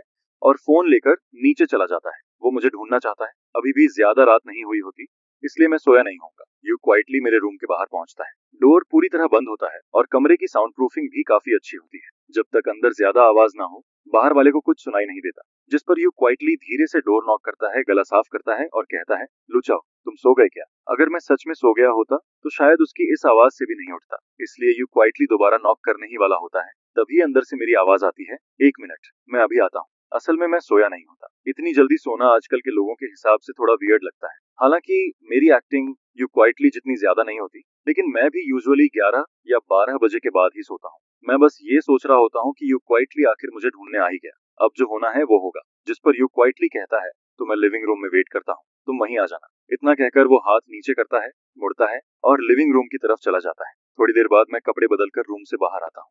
डोर पर खड़े होकर मैं देखता हूँ कि वो लड़की सोफा पर बहुत सीधी होकर बैठी होती है। वो बिल्कुल सीधे बैठी होती है, फोन उसके हाथ में होता है और उसके चेहरे पर साफ नर्वसनेस दिख रही होती है। यू क्वाइटली सिर नीचे किए बैठा होता है। मैं साफ देख सकता हूँ कि वो बहुत नर्वस है। जिस पर मैं मन में सोचता हूँ, आ गया वो मोमेंट। इतने सालों से चल रही ये शादी शायद यहीं खत्म होने वाली है। मैं अपने चेहरे के एक्सप्रेशन को कंट्रोल करता हूँ, मन की सारी बातें दबा देता हूँ और यू क्वाइटली की तरफ चलने लगता हूँ। जैसे ही यू क्वाइटली मुझे आता हुआ देखता है, वो भी तुरंत खड़ा हो जाता है, फोन नीचे रख देता है और कॉफी टेबल पर रखा पानी मेरी तरफ बढ़ा देता है। और फिर लगभग उसी टाइम पर हम दोनों एक साथ बोलते हैं। यू क्वाइटली कहता है, लू चाओ, चलो फ्रेंड ऐड कर लेते हैं। और मैं कहता हूँ, यू क्वाइटली, चलो डिवोर्स ले लेते हैं। दोनों की बात एक साथ निकलती है, जिस पर दोनों कुछ देर के लिए रुक जाते हैं। मैं हैरान होता हूँ कि लू चाओ उससे डिवोर्स क्यों लेना चाहेगा, आखिर क्यों? क्या कहीं कोई मिसअंडरस्टैंडिंग है? और दूसरी तरफ यू क्वाइटली को ऐसा लगता है जैसे किसी ने उसके दिल पर पानी फेर दिया हो। वो इतनी हिम्मत करके इतनी मुश्किल से मेरे पास मेरा कांटेक्ट मांगने आया था और बदले में उसे ये सुनने को मिलता है कि मैं उससे डिवोर्स लेना चाहता हूँ। उसकी पहली बार किसी का कांटेक्ट मांगने की कोशिश पूरी तरह फेल हो जाती है। जिस पर यू क्वाइटली का चेहरा बदल जाता है। वो थोड़ा हर्ट और थोड़ा गुस्से में लगने लगता है। वो झुककर पानी वापस टेबल पर रख देता है। मैं मन में सोचता हूँ कि वो मुझे पानी भी नहीं देना चाहता और मैं समझ नहीं पाता। इतने सालों की शादी में यू क्वाइटली को कभी मेरा कांटेक्ट वोट नहीं चाहिए था, और अब जब डिवोर्स की बात हो रही है तब उसे अचानक मेरा नंबर चाहिए। इसका मतलब क्या है? क्या ये अलग होने से पहले की आखिरी फॉर्मेलिटी है? मैं मन में सोचता हूँ कि कम से कम लू चाओ आखिर तक डिसेंट इंसान तो रहा। जिस पर यू क्वाइटली फिर से फोन उठाता है, लेकिन इस बार फोन पकड़ते हुए उसके हाथ हल्के से कांप रहे होते हैं। फिर वो मेरी तरफ देखता है और कहता है, ठीक है, मुझे रीजन बताओ, हम डिवोर्स क्यों लेंगे। उसके अंदर एक अजीब सा एहसास होता है, जैसे उसकी कोई चीज उससे छिन रही हो। वो मन में सोचता है कि शायद मैं उससे डिवोर्स इसलिए लेना चाहता हूँ क्योंकि मुझे कोई दूसरी लड़की पसंद आ गई है, लेकिन वो मुझे कुछ ब्लेम भी नहीं कर सकता। आखिर वो खुद कोई परफेक्ट वाइफ नहीं था। उसकी बात सुनकर मैं कुछ देर के लिए चुप हो जाता हूँ। यू क्वाइटली मुझसे डिवोर्स का रीजन मांग रहा होता है, लेकिन डिवोर्स की बात तो वही चाहता था ना। क्या उसे वैसे नहीं करना चाहिए था जैसे पुराने टाइम के लोग करते थे, चुपचाप मुड़कर चले जाना और खुद ही डिवोर्स की बात करना। लेकिन अब वो मुझसे कह रहा होता है कि मैं डिवोर्स चाहता हूँ, अगर जाना है तो चले जाओ, मैं मना नहीं करूंगा। लेकिन ये बात मेरे सिर पर क्यों डाल रहे हो। इस टाइम यू क्वाइटली का रिएक्शन मेरे लिए अनएक्सपेक्टेड होता है, जिस पर मैं ज्यादा सोचने लगता हूँ। लेकिन फिर मुझे लगता है डिवोर्स के अलावा और क्या रीजन हो सकता है, और वो मुझसे कुछ और बात करने में इतना हेजिटेट भी क्यों करेगा। अगर बात पैसे की होती तो यू क्वाइटली जैसे नॉवेल पब्लिश करने वाले ऑथर के पास पैसों की कमी तो नहीं होती। फिर अचानक यू क्वाइटली धीरे से कहता है, मैंने कभी नहीं सोचा कि मैं तुमसे डिवोर्स लूंगा। अपने बारे में इतना मत सोचो और ब्लेम मेरे ऊपर मत डालो। उसकी बात सुनकर मुझे लगता है जैसे दुनिया खत्म होने वाली है। मुझे तो लगने लगता है कि थोड़ी देर में शायद मुझे उसके सामने घुटनों पर बैठकर माफी मांगनी पड़ेगी। मैं अंदर ही अंदर हल्का सा हंसता हूँ, लेकिन फिर भी मुझे लगता है कि कुछ गड़बड़ है। दूसरी तरफ यू क्वाइटली के अंदर अभी भी गुस्सा भरा होता है, जिस पर वो फिर पूछता है, तुमसे किसने कहा कि मैं डिवोर्स लेना चाहता हूँ। कौन ऐसी बेकार बातें कर रहा है, और जो इंसान डिवोर्स लेना चाहता है वो क्या ऐसा दिखता है। जैसे ही यू क्वाइटली ये कहता है, मैं तुरंत सिर नीचे कर लेता हूँ। मेरा रिएक्शन इतना फास्ट होता है कि यू क्वाइटली भी सरप्राइज हो जाता है। मैं जल्दी से कहता हूँ, नहीं, तुम्हारी वजह से नहीं, मेरी गलती थी। मैं सीधा अपनी गलती मान लेता हूँ, जिस पर यू क्वाइटली कुछ देर के लिए स्पीलेस हो जाता है। असल में वो मुझे थोड़ा डांटना चाहता था, लेकिन फिर उसे लगता है कि अभी हमारा रिश्ता इतना क्लोज नहीं है कि वो ऐसा करे, और फिर उसे और ज्यादा गुस्सा आने लगता है। लेकिन मैं इतनी जल्दी गलती मान लेता हूँ कि उसका सारा गुस्सा वहीं रुक जाता है, जैसे मैंने पहले ही तेज नाइफ से उसका अटैक रोक दिया हो। जब मैं देखता हूँ कि उसका चेहरा थोड़ा नॉर्मल हुआ है, तो मैं जल्दी से एक्सप्लेन करता हूँ, तुम पहले मुझसे कुछ कहना चाहते थे, लेकिन तुम इतने ऑकवर्ड लग रहे थे, इसलिए मैंने तुम्हें लगा था कि मैं तुमसे डिवोर्स लेने वाला हूँ। लेकिन अभी तक भी मुझे समझ नहीं आता है कि यू क्वाइटली आखिर मुझसे क्या कहना चाहता है। जिस पर यू क्वाइटली चुपचाप अभी अभी डाला हुआ पानी का एक सिप लेता है ताकि अपने शौक को दबा सके, और साथ ही साथ यू क्वाइटली ये भी सोच रहा होता है कि उसे आगे क्या कहना चाहिए, क्योंकि यू क्वाइटली को लगता है कि अगर वो बहुत ज्यादा फियरस हो गया तो मैं डर जाऊंगी, और अगर वो बहुत सॉफ्ट हो गया तो मुझे लगेगा कि उसे आसानी से मनाया जा सकता है, जिस पर आगे कभी भी किसी भी सिचुएशन में मैं डिवोर्स फाइल कर सकती हूँ। इसी बीच मैं अचानक उससे पूछती हूँ, बहुत डरावना है, जिसे सुनकर यू क्वाइटली एकदम कंफ्यूज हो जाता है, जिस पर वह फिर से पानी पीता है और उसके बाद बहुत सीरियस होकर जवाब देता है, क्योंकि मैं गुस्से में था और मुझे अपना गुस्सा कम करने के लिए पानी चाहिए था। जिस पर मैं अपने पीछे की तरफ इशारा करती हूँ और कहती हूँ, तो मैं बेवजह ही टेंशन फ्री हो गई। अगर तुम्हें गुस्सा कम करना है तो तुम मेरे पास आ सकते हो, मेरे पास हनीसकल है, अगर उससे टी बनाओगे तो वह सबसे अच्छा फायर कम करता है। यह सुनकर यू क्वाइटली थोड़ा ऊपर देखता है, फिर अपनी आंखें ब्लिंक करता है और उसके बाद हल्का सा मुस्कुराता है, लेकिन वह स्माइल बिल्कुल भी नॉर्मल नहीं लगती है, बल्कि एकदम ऐसी लगती है जैसे वह अंदर से टूट रहा हो। फिर वह पूछता है, तो जब तुम गुस्सा होती हो तब क्या तुम भी पानी पीकर ठीक हो जाती हो। जिसके जवाब में मैं सिर हिलाकर कहती हूँ, नहीं, मैं तुम्हारी तरह मैजिकल नहीं, लेकिन मैं सोकर ठीक हो जाती हूँ। एक रात की नींद के बाद मैं फिर गुस्सा नहीं रहती। यह सुनकर यू क्वाइटली कुछ देर के लिए बिल्कुल स्पीचलेस हो जाता है। फिर वह पानी पीता है, खुद को काम करता है, और उसके बाद फिर से पूछता है, तो तुझे क्या तुम डिवोर्स चाहती हो। असल में यू क्वाइटली अभी मुझसे ठीक से बात करना चाहता है, लेकिन उसके लिए इतने लंबे वर्ड्स बोलना बहुत मुश्किल होता है। वह हमेशा से सोशल बातों में बहुत क्षय रहा है। जैसे पहले कॉलेज कैफेटेरिया में अगर उसके राइस में कुछ गंदा निकल आता था या कुछ कम होता था, तो यू क्वाइटली कभी जाकर कंप्लेन नहीं करता था। वह या तो चुपचाप राइस फेंक देता था या फिर वैसे ही खा लेता था। और कभी कभी बहुत देर बाद मुझे पता चलता था, जिस पर मैं यू क्वाइटली को साथ लेकर स्टोर वाले से बात करने जाती थी। धीरे धीरे यू क्वाइटली को बहुत प्रोटेक्ट किया गया था। लोगों से जुड़ी हुई सारी मुश्किल बातें उसके लिए हमेशा किसी और ने संभाली थी, जिस पर अब यू क्वाइटली कहना चाहता है कि वह असल में बात करना चाहता है। अगर मैं सच में उससे डिवोर्स लेना चाहती हूँ तो वह मुझे रोकेगा नहीं, क्योंकि पिछले 6 महीनों में शादी के बाद से मैंने भी बहुत कुछ सहा था। एक तरफ मैं एक नॉर्मल मैरिज को निभा रही थी और दूसरी तरफ मैं अभी भी अपनी लॉयल्टी को बचाए हुए थी। लेकिन ये सारी बातें यू क्वाइटली के लिए बोलना बहुत मुश्किल होता है। उसे लगता है कि ऐसे थॉटफुल वर्ड्स उसके मुंह से निकलते ही नहीं है, ठीक वैसे ही जैसे वह कभी प्यार भरी बातें नहीं कह पाता है। इसलिए आखिर में वह सिर्फ इतना ही पूछता है, तो क्या तुम डिवोर्स चाहती हो। जिस पर मैं ड्राई लाफ करती हूँ और कहती हूँ, और मैं ऑफ कोर्स नहीं, मैं जाना नहीं चाहती। अगर मेरा डिवोर्स हो गया तो मेरा फैमिली फिर से मुझे फोर्स करेगा, और अगली लड़की जिससे मेरी फैमिली मुझे मिलवाएगी वह शायद यू क्वाइटली से बेटर भी ना हो। और वैसे भी मुझे शादी पर इतना भरोसा नहीं है। अगर दो लोग एक दूसरे के साथ समहाउ एडजस्ट कर लें तो वही काफी है। इसके बाद मैं आगे कहती हूँ, लेकिन हमें दुनिया के एंड जैसा बिहेव करने की जरूरत नहीं है। हम बस सोल्जर्स की तरह पास रह सकते हैं। जिस पर मैं पूरा चॉइस यू क्वाइटली के हाथ में छोड़ देती हूँ। अगर यू क्वाइटली कहे कि वह साथ रहना चाहता है तो हम साथ रहेंगे, और अगर वह कहे कि उसे जाना है तो फिर हम अलग हो जाएंगे।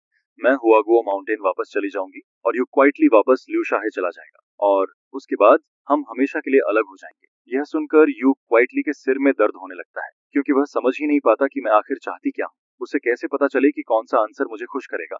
अगर उसने कुछ ऐसा कह दिया जो मैं सुनना नहीं चाहती तो क्या मैं दुखी नहीं हो जाऊंगी। और यू क्वाइटली कभी भी ऐसा इंसान नहीं रहा जो खुद के लिए किसी दूसरे को हर्ट करे। जिस पर यू क्वाइटली फिर से चुप हो जाता है, वह कुछ भी नहीं कहता है और मैं उसकी इस साइलेंस को बिल्कुल समझ नहीं पाती क्योंकि मुझे यह समझ ही नहीं आता कि यू क्वाइटली जाना चाहता है या रुकना चाहता है। शायद ये अजीब सी मैरिज उसे पसंद नहीं है जिस पर मैं अपने मन में फिर से साई करती हूँ। मुझे उस दिन की बात याद आती है जब जी सरनेम वाले ने यू क्वाइटली से पूछा था तो तुम डिवोर्स चाहते हो, है ना? और तब यू क्वाइटली ने सोचा था कि अगर हम ऐसे ही चलते रहे तो हम दोनों को अलग हो जाना चाहिए, लेकिन अगर वह जाना नहीं चाहता तो वह साफ साफ क्यों नहीं कहता। इसी सोच के बीच यू क्वाइटली अचानक बोल पड़ता है, मैंने कहा ना मैं तुमसे डिवोर्स नहीं चाहता। ये सुनते ही मैं तुरंत कहती हूँ, अगर तुम नहीं जाना चाहते तो बस ये कह दो कि तुम नहीं जाना चाहते। ऐसे चुप रहोगे तो मुझे कैसे पता चलेगा कि तुम क्या सोच रहे हो। जिस पर यू क्वाइटली अपना सिर नीचे कर लेता है। फिर वह ग्लास में बचा हुआ बाकी पानी एक ही बार में पी जाता है, जिसे देखकर मैं कुछ देर के लिए स्टन रह जाती हूँ क्योंकि मुझे लगता है कि यू क्वाइटली शायद एक और ग्लास पानी पीकर आएगा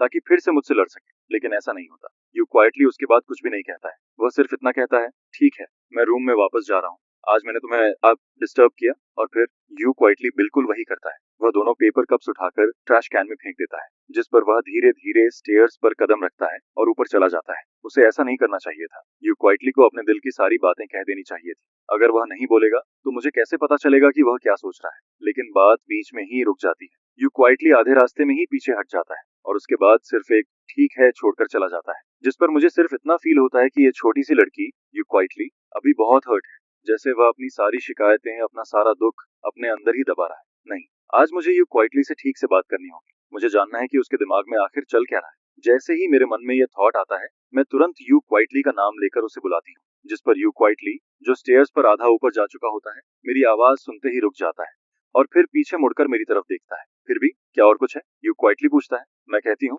नीचे आओ, मुझे तुमसे कुछ कहना है। जिस पर यू क्वाइटली फिर से मुड़ता है और हैंडरेल पकड़कर नीचे आने लगता है। मैं अब यू क्वाइटली के चेहरे को देखती हूँ, लेकिन उसके चेहरे पर मुझे ना गुस्सा दिखता है, ना कोई शिकायत फील होती है। फिर यू क्वाइटली नीचे आकर सोफा पर बैठता है। चाहे मैंने उसे बैठने को कहा हो या वह खुद बैठा हो, वह आखिर में सोफा पर बैठ ही जाता है। जिसके बाद मैं पहला सवाल पूछती हूँ, जब हम डिनर कर रहे थे तब तुमने कहा था कि तुम्हें मुझसे कुछ कहना है। अगर वो डिवोर्स की बात नहीं थी तो फिर क्या था? मुझे थोड़ा एरोगेंट फील होता है। पहला स्टेप ही सक्सेसफुल नहीं हुआ तो अब इसके बाद क्या करना चाहिए? जिस पर मैं देखती हूँ कि यू क्वाइटली कुछ नहीं बोलता है। मुझे बेचैनी होने लगती है और फिर से वही शुरू हो जाता है। नहीं, अगर तुम्हारे मन में कुछ है तो बोलो।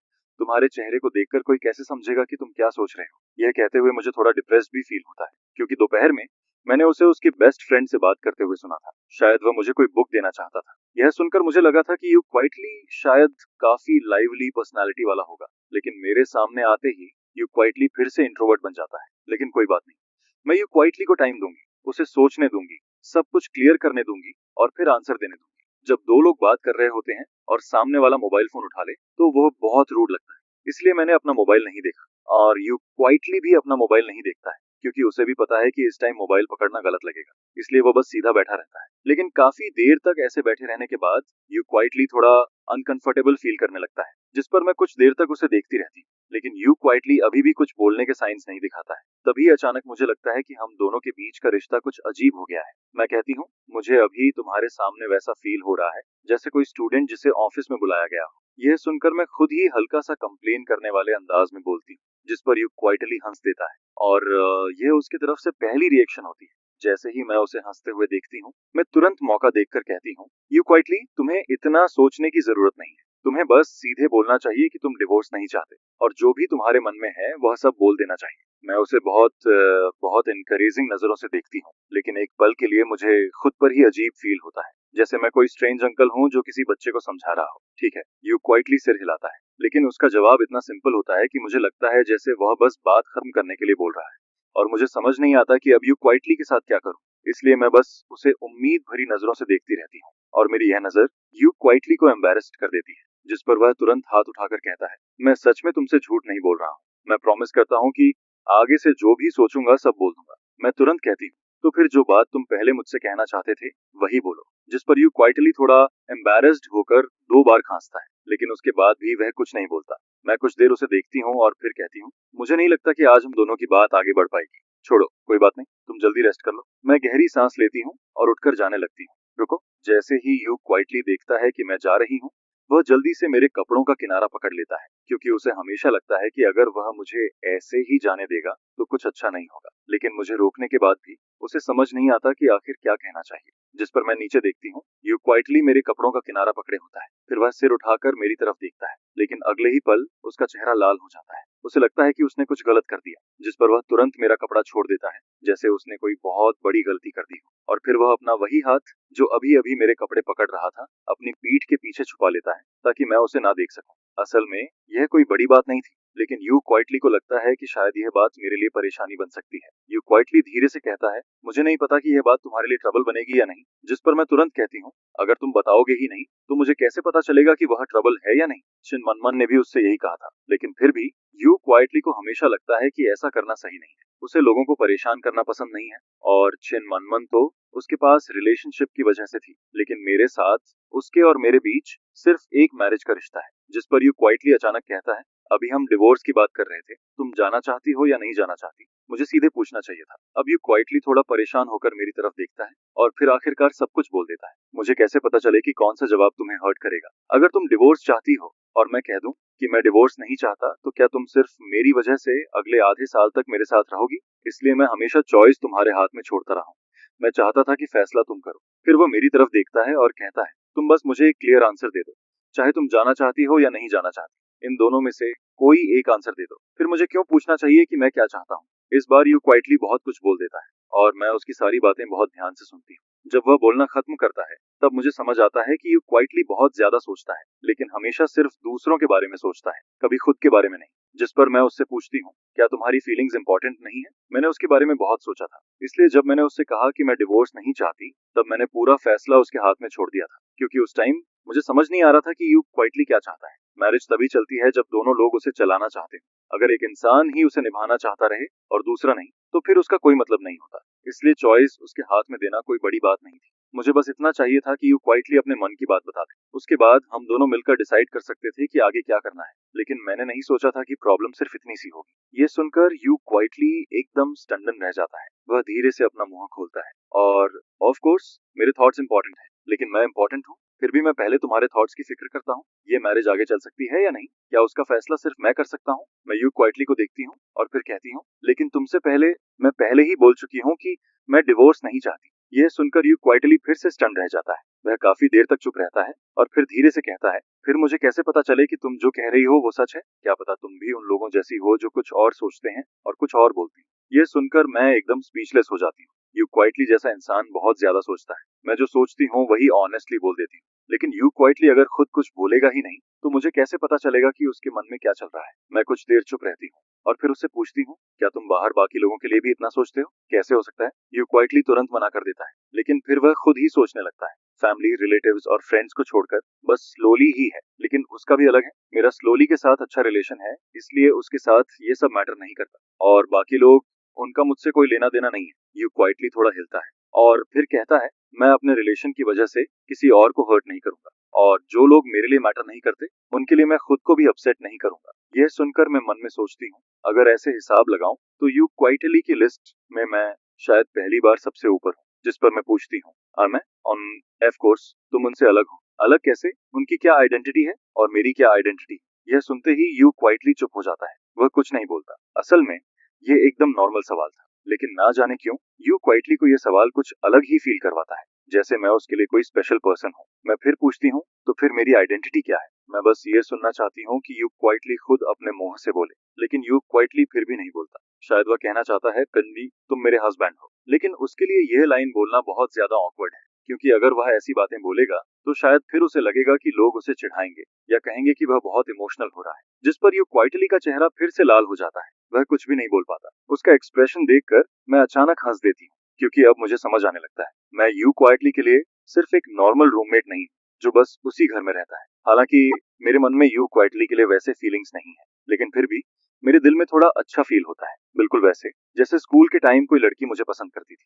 भले ही मैं उससे बात ना करता हूँ, लेकिन फिर भी अंदर से थोड़ा खुश फील होता है। और अब मुझे समझ आता है कि यू क्वाइटली मुझे अपने दिल में हस्बैंड मानता है, लेकिन कुछ चीजों में वह मुझे हस्बैंड की तरह ट्रीट नहीं करता, जैसे उसके मन में राइट्स और रिस्पॉन्सिबिलिटी बराबर नहीं है। उदाहरण के लिए, यू क्वाइटली को हमेशा डर लगता है कि वह मुझे ट्रबल देगा। उसके मन में वह खुद मुझसे कुछ एक्सपेक्ट कर सकता है, लेकिन मुझे उससे कुछ एक्सपेक्ट नहीं करना चाहिए। यह सोचकर मुझे यू क्वाइटली के बारे में एक नई बात समझ आती है। वह बहुत जेंटल है, इतना जेंटल कि कभी कभी जरूरत से ज्यादा। अगर मैं उसकी जगह होता तो मैं इतना नहीं सोचता। जिस पर मैं हिम्मत करके धीरे से यू क्वाइटली के चेहरे को छूती हूँ। यू क्वाइटली पीछे नहीं हटता, वह बस अपनी आंखें उठाकर मेरी तरफ देखता है। उसकी आंखें बिल्कुल पानी जैसी लग रही होती हैं, जैसे उनमें पूरी ऑटम छिपी हुई हो। मैं उसके माथे के सामने आए हुए बाल हटाती हूँ और फिर कहती हूँ, अगर तुम्हें पता है कि मैं तुम्हारा हस्बैंड हूँ, तो तुम्हें यह भी पता होना चाहिए कि छोटी छोटी बातों में तुम मुझ पर डिपेंड कर सकते हो। तुम्हें मुझे यह मौका देना होगा। अगर तुम मुझे बताओगे, तभी मुझे पता चलेगा कि कौन सी बात तुम्हारे लिए बड़ी है और कौन सी नहीं। फिर मैं उसे देखती हूँ और कहती हूँ, जैसे अगर तुम्हें मेरा वीचैट चाहिए तो तुम सीधे बोल सकते हो। मैं यू क्वाइटली को देखती हूँ, जिस पर यू क्वाइटली धीरे से मेरा चेहरा छूता है। शायद उसे लगता है कि मेरे चेहरे पर कुछ लगा हुआ है, लेकिन उसके कुछ बोलने से पहले मैं पहले बोल देती हूँ, तुम्हारी नजर में वीचैट मांगना बहुत बड़ी बात है? मैं बहुत कंफ्यूजन में पूछती हूँ और यू क्वाइटली भी उतनी ही कंफ्यूजन में जवाब देता है, क्या नहीं है? आखिर में मैं हेल्पलेस होकर सिर हिला देती हूँ। फिर मैं सीधे यू क्वाइटली का मोबाइल लेती हूँ और उसमें अपना नंबर सेव कर देती हूँ। यू क्वाइटली कुछ पल के लिए रुक जाता है और फिर पूछता है, तो क्या तुम अक्सर लड़कियों से उनका वीचैट मांगते हो? यह सुनकर मैं फिर से कंफ्यूज्ड हो जाती हूँ। यू क्वाइटली का ब्रेन आखिर चलता कैसे है? मैं कुछ नहीं बोलती, जिस पर यू क्वाइटली को अचानक एहसास होता है कि उसका सवाल थोड़ा अजीब था, इसलिए वह जल्दी से कहता है, मैं बस पूछ रहा था, अगर तुम सच में किसी से बात करना चाहते हो तो तुम सीधे बोल सकते हो, हम नॉर्मली बात कर सकते हैं। और अगर तुम नहीं बताना चाहते तो भी ठीक है। लेकिन उसे शायद अभी भी लगता है कि यह काफी नहीं है, इसलिए वह जल्दी से एक और लाइन जोड़ देता है, मैं गुस्सा नहीं करूंगा। यू क्वाइटली बहुत जेंटल टोन में ये कहता है, लेकिन मुझे ये सुनकर बिल्कुल अच्छा नहीं लगता, बल्कि ऐसा लगता है जैसे ये कोई डेंजरस लाइन हो, क्योंकि दुनिया में बहुत लोग कहते हैं कि वह गुस्सा नहीं होंगे, लेकिन असल में बाद में वही सबसे ज्यादा गुस्सा करते हैं। जिस पर मैं तुरंत कहती हूँ, कैसी बात कर रहे हो? मैं क्या वैसा इंसान लगता हूँ? यह सुनकर यू क्वाइटली हल्का सा सिर हिलाता है और मुझे लगता है कि अब वह नाराज नहीं है। मैं धीरे से हूँ कहती हूँ और फिर टॉपिक बदलने का फैसला करती हूँ। तो तुम जो पहले मुझे कुछ बताना चाहते थे, क्या वह सिर्फ वीचैट जैसी छोटी सी बात पर? यू क्वाइटली अचानक से सेंसिटिव हो गया। शायद मुझे ऐसा सिर्फ फील हुआ हो, लेकिन उसकी बातों में मुझे थोड़ा सार्कास्टिक टोन सुनाई देता है। असल में ऐसा नहीं है कि मैं तुम्हें फोन पर बताऊंगा, क्योंकि इंटरनेट पर बोलना आसान लगता है। आखिर अगर वह बात सामने बोल सकता तो पहले ही बोल देता। लेकिन सच में मेरे और उसके बीच हर बात फेस टू फेस होना जरूरी नहीं है। जैसे जब मैं ऑफिस से घर लौटता हूँ, तब वही टाइम होता है जब यू क्वाइटली उठता है। वह मुझे छोटे छोटे नोट्स छोड़ता है, जैसे लाइट्स बंद करना मत भूलना। अगर वह सामने बोलता और कहीं उससे कोई कॉन्फ्लिक्ट हो जाता तो क्या होता, लेकिन नोट अलग होता है। अगर मेरा टेम्पर खराब होता तो शायद मैं वो नोट फाड़ कर ट्रैश कैन में फेंक देता। और फिर रात में जब यू क्वाइटली नीचे आता और बैले की लाश देखता, तब उसे समझ आता कि यह इंसान इतना इजी नहीं है, और उसके बाद वह मुझसे और कम बात करता। लेकिन अच्छा है कि मेरा टेम्पर इतना खराब नहीं है। मुझसे बात करने के बाद यू क्वाइटली अपना फोन लेकर जल्दी जल्दी सेकंड फ्लोर पर चला जाता है और मुझे ज्यादा देर वेट नहीं करना पड़ता। थोड़ी देर बाद मेरे वीचैट पर एक फ्रेंड रिक्वेस्ट आती है। उसका प्रोफाइल फोटो मेई यांगयांग का होता है और नेम लिखा होता है, तुम मुझे प्रिंसेस मेई यांगयांग बुला सकते हो। ये यू जिंगशी का अकाउंट होता है, वही लड़की जो हमेशा बहुत सीरियस और डीप लगती है। अगर मैंने पहले ही यू जिंगशी का वीचैट ऐड कर लिया होता तो शायद मैं उसके बारे में इतनी बड़ी मिसअंडरस्टैंडिंग नहीं करता। फ्रेंड रिक्वेस्ट एक्सेप्ट करते ही यू क्वाइटली मुझे मैसेज भेजता है, मैं यू क्वाइटली हूँ। उसके बाद वह नंबर्स की एक लाइन भेजता है, वह उसका फोन नंबर होता है। मैं तुरंत उसे सेव कर लेता हूँ। कॉन्टैक्ट सेव करते हुए मैं यही सोच रहा होता हूँ कि यह छोटी सी लड़की यू क्वाइटली बाहर से इतनी इंट्रोवर्ट लगती है, लेकिन जैसे ही फोन हाथ में आता है वह खुद बात शुरू कर देती है। मैं अभी उसका नाम एडिट ही कर रहा होता हूँ, तभी यू क्वाइटली के मैसेजेस एक के बाद एक आने लगते हैं। इतने मैसेज आ जाते हैं कि कॉन्टैक्ट सेव करने के बाद मुझे वापस जाकर सारे मैसेज पढ़ने पड़ते हैं। असल में कोई बहुत बड़ी बात नहीं थी। हालांकि उसने हाँ बोल दी थी, लेकिन उसने किन मेमिंग से कहा था कि शायद वह मुझे बाहर नहीं ला पाएगी।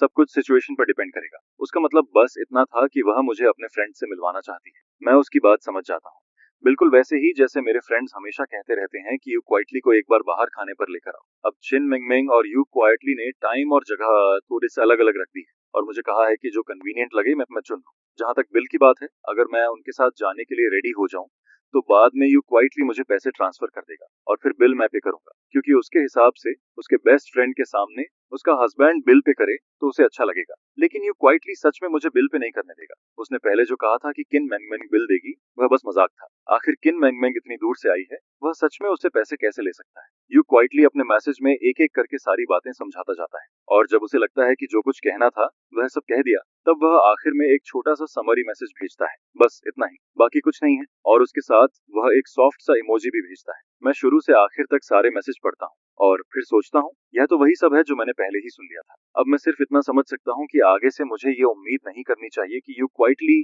खुद से आकर कुछ बोलेगा। मुझे खुद उससे पूछना होगा। अगर मैं उसका वेट करूंगा तो शायद अगले जन्म तक वेट करता रह जाऊं। मैं उसे बस एक ठीक है भेज देता हूँ। असल में यह कोई बड़ी बात नहीं थी, जिस पर यू क्वाइटली तुरंत एक खुश वाला स्टिकर भेज देता है। मैं इमेजिन करता हूँ कि दूसरी तरफ यू क्वाइटली अपने फोन को देखकर उसी स्टिकर जैसी स्माइल कर रहा होगा, और फिर मैं सोचने लगता हूँ, जब यू क्वाइटली सच में हंसता होगा तो कैसा लगता होगा। मैं अपने होंठ दबाता हूँ, और तभी अचानक मुझे कुछ याद आता है। मैं उसके एक पुराने मैसेज को ऊपर स्क्रॉल करके देखता हूँ। तुमने खुद कहा था कि ये कोई बड़ी बात नहीं है, फिर तुम इसे बोलने में इतना हेजिटेट क्यों कर रहे थे? इस बार यू क्वाइटली बहुत जल्दी रिप्लाई करता है, इंटरनेट पर यह बड़ी बात नहीं है। मैं पूछता हूँ क्यों, जिस पर यू क्वाइटली जवाब देता है, क्योंकि इंटरनेट पर हम कपल हैं। मैं आगे कुछ और पूछना चाहता हूँ, लेकिन उससे पहले ही यू क्वाइटली एक के बाद एक कई मैसेज भेज देता है। अपनी प्यारी वाइफ को किस करो, अपने हस्बैंड को चुपचाप आंसर दो आई लव यू, मुझे नोट्स भेजो, और होटल जल्दी चूज करना मत भूलना। यह पढ़कर मैं एकदम स्टंड रह जाता हूँ। मेरा मन करता है कि अभी इसी वक्त ऊपर जाकर देखूं कि यू क्वाइटली आखिर फोन के सामने बैठकर ये सब कैसे टाइप कर रहा है। मैं फोन की स्क्रीन पर लिखे हुए 4 वर्ड्स को देखता रहता हूँ। अपने हस्बैंड को किस करो।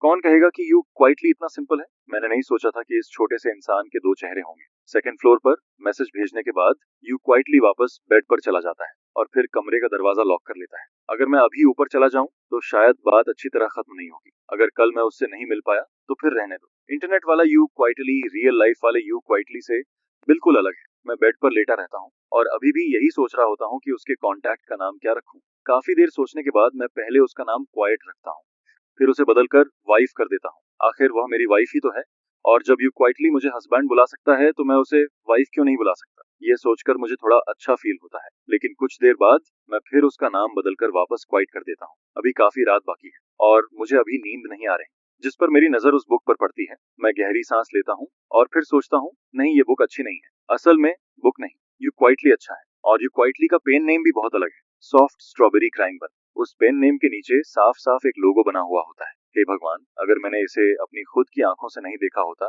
तो डुआन रेन कभी भी यू जिंगशियन को इस साइडोनिम से कनेक्ट नहीं करता। जिस पर जब मैं यू जिंग की बुक फ्लिप करके देखता हूँ तो मुझे पता चलता है कि उसने इसे इतने कैजुअली छुपा रखा था। फिर मैं भी कैजुअली एक बुक ढूंढता हूँ और उसे उसमें ऐड कर देता हूँ, जिसके बाद मैं यू क्वाइटली के लिए एक ग्रुप बना देता हूँ ताकि उसे स्पेशल अटेंशन पर रख सकूं। जिस पर फ्यूचर में जब भी यू क्वाइटली ग्रुप में कुछ बोलता है तो मैं तुरंत अंदर जाकर उसे पकड़ सकूं। काफी टाइम हो चुका था जब उसकी पिछली बुक फिनिश हुई थी, जिसके बाद मैं उससे पूछता हूँ कि वह नई बुक कब स्टार्ट करने वाला है। शायद मियान मियान को यू क्वाइटली की अंडरवर्ल्ड वाली रूटीन पहले से पता थी, जिस पर मियान मियान जानबूझकर शाम का टाइम चूज करता है ताकि यू क्वाइटली से आराम से बात कर सके। घबराओ मत, मैंने रिसेंटली आउटलाइन का थोड़ा पार्ट लिखना स्टार्ट किया है। यह सुनकर मियान मियान ऑलमोस्ट पागल हो जाता है। फिर वह कहता है, तो अब तुम मुझे ये बता रहे हो कि तुम बस आउटलाइन प्रिपेयर कर रहे हो? जिस पर लिन क्वाओ क्वाओ को शू की बातों पर बिल्कुल भी भरोसा नहीं होता। फिर वह कहती है, इंस्पिरेशन ढूंढना भी तो आउटलाइन प्रिपेयर करने का ही पार्ट होता है। जिसके जवाब में मियान मियान फिर कहता है, तुम्हें मुझ पर भरोसा रखना चाहिए। मैं कैसे मानूं?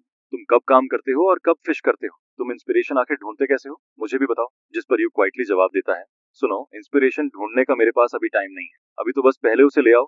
मैं रिसेंटली अपने हस्बैंड के साथ डेटिंग कर रहा हूँ सकता। यह सुनकर सामने वाला हैरान रह जाता है। फिर यू क्वाइटली आगे कहता है, मैं हस्बैंड का ख्याल रखता हूँ, बच्चे का भी ख्याल रखता हूँ, और अभी मुझे बच्चे को हुए पूरे 8 महीने हो चुके हैं। मेरी लाइफ कितनी मिसरेबल हो गई है। जिस पर कोई पूछता है, और तुम्हारा हस्बैंड कहाँ है? यू क्वाइटली कैजुअली जवाब देता है, मेरा हस्बैंड मेरे बगल में ही लेटा है। यह सुनते ही मैं दांत भींचकर पोर्सलेन नाइफ पर हाथ मार देता हूँ। फिर मैं कहता हूँ, सुन लो, तुम्हारे रिकमेंडेशन का दूसरा हाफ गया, अब भी चाहिए तुम्हें? जिस पर एक और केस फ्लैश होकर सामने आता है। हालांकि मेरा दिल अभी भी हॉर्स लेटर पर नहीं था, लेकिन मेरा हाथ फिर भी कीबोर्ड को टच करता रहता है। फिर अचानक मियान मियान का अवतार डार्क हो जाता है। कंग्रेचुलेशंस, यू क्वाइटली ने आखिरकार तुम्हें याद कर लिया। जिस पर मैं धीरे धीरे सक्सेसफुल तो हो जाता हूँ, लेकिन साथ ही दूसरे इंसान पर गुस्सा भी आने लगता है। मैं आधा गुस्से में होता हूँ, लेकिन पूरी तरह नहीं। फिर अगले दिन मैं बुक स्टोर में बैठा होता हूँ और आसपास देखने लगता हूँ कि यहाँ कौन सी चीज खाने के लिए अच्छी है, काफी देर तक सर्च करने और कई ऑप्शंस देखने के बाद मुझे आखिरकार एक हॉट पॉट रेस्टोरेंट मिल जाता है, लेकिन फिर भी मैं यूजिंग की ओपिनियन को कंसिडर करता हूँ, जिस पर मैं उसका स्क्रीनशॉट और एड्रेस यू जिंगशिंग को सेंड कर देता हूँ। इसके बाद मैं फोन की स्क्रीन को देखता रहता हूँ और अचानक से डीप सोच में चला जाता हूँ, क्योंकि कल यू क्वाइटली ने जो मैसेज मुझे भेजा था वह अभी भी उसी तरह स्क्रीन पर पड़ा था। उसने कहा था, मैंने हस्बैंड को किस किया।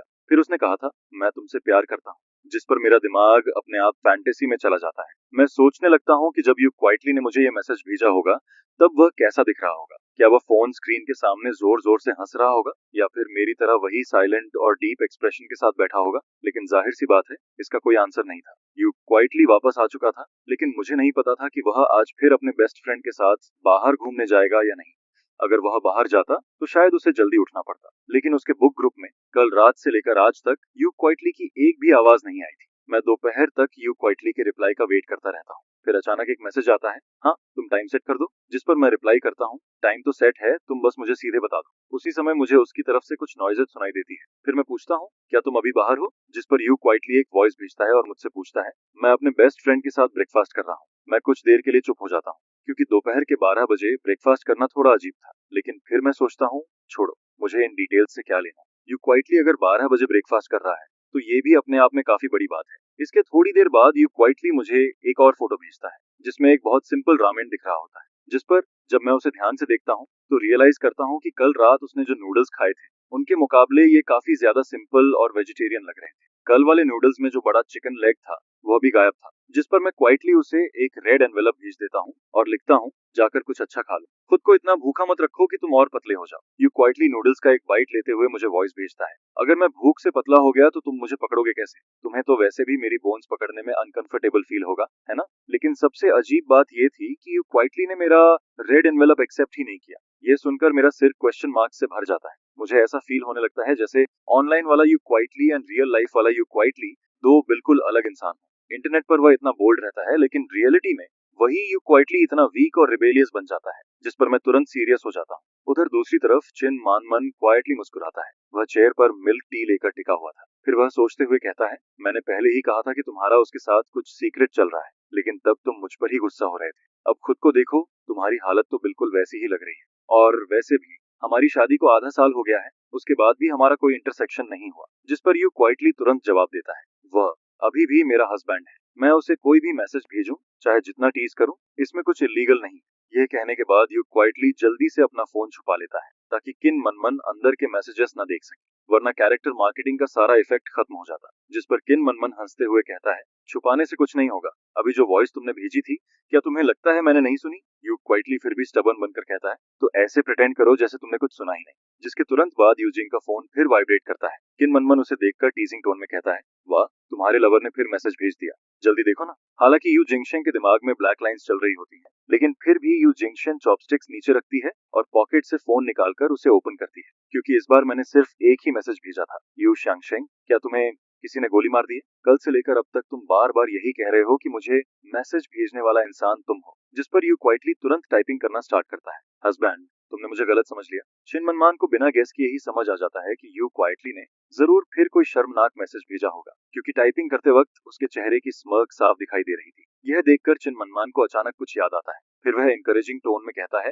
क्वाइटली, तुम ये सब बातें इंटरनेट पर तो तुम कुछ भी बोल लेते हो, लेकिन सामने कैसे बोलोगे, है ना। जिस पर यू क्वाइटली कुछ देर तक चुप रहता है, फिर साइलेंटली अपना चेहरा छुपाता है, हल्का सा मुस्कुराता है और फिर फॉर्मली कहता है, मैं इतनी हिम्मत नहीं कर सकता। इंटरनेट पर बस थोड़ी बेगिंग कर लेता हूँ, लेकिन रियलिटी में मैं अभी भी छुपता रहता हूँ, एक ऑस्ट्रिच की तरह। जिस पर किन मनमन ठंडे अंदाज में उसे खींचता और दबाता है, फिर हंसते हुए कहता है, जब तुम्हारा दिमाग इतना हॉट हो जाता है तब भी तुम खाली नहीं बैठते। आखिर डर किस बात का है। अभी तो तुम खुद बोल रहे थे कि वो तुम्हारा हस्बैंड है। यह सुनकर यू क्वाइटली का चेहरा थोड़ा रेड हो जाता है। फिर वह गुस्से में किन मनमन को घूरता है और कहता है, अपनी चीज पियो। क्या मिल्क टी पीते हुए भी तुम्हारा मुंह बंद नहीं हो सकता। लेकिन साफ लग रहा था कि वह सच में यू क्वाइटली को और ज्यादा नर्वस करना चाहता था। असल में किन मनमन का मन कर रहा था कि वह यू क्वाइटली को और छेड़े, लेकिन फिर वह सोचता है कि ये दोनों ऑलरेडी मैरिड हैं, तो यहाँ किसी को मिलाने की जरूरत ही नहीं है। आखिर अगर फीलिंग्स होंगी तो वो दोनों के बीच धीरे धीरे अपने आप डेवलप हो जाएंगी, और अगर फीलिंग्स नहीं होंगी तो जबरदस्ती कुछ करना भी सही नहीं होगा।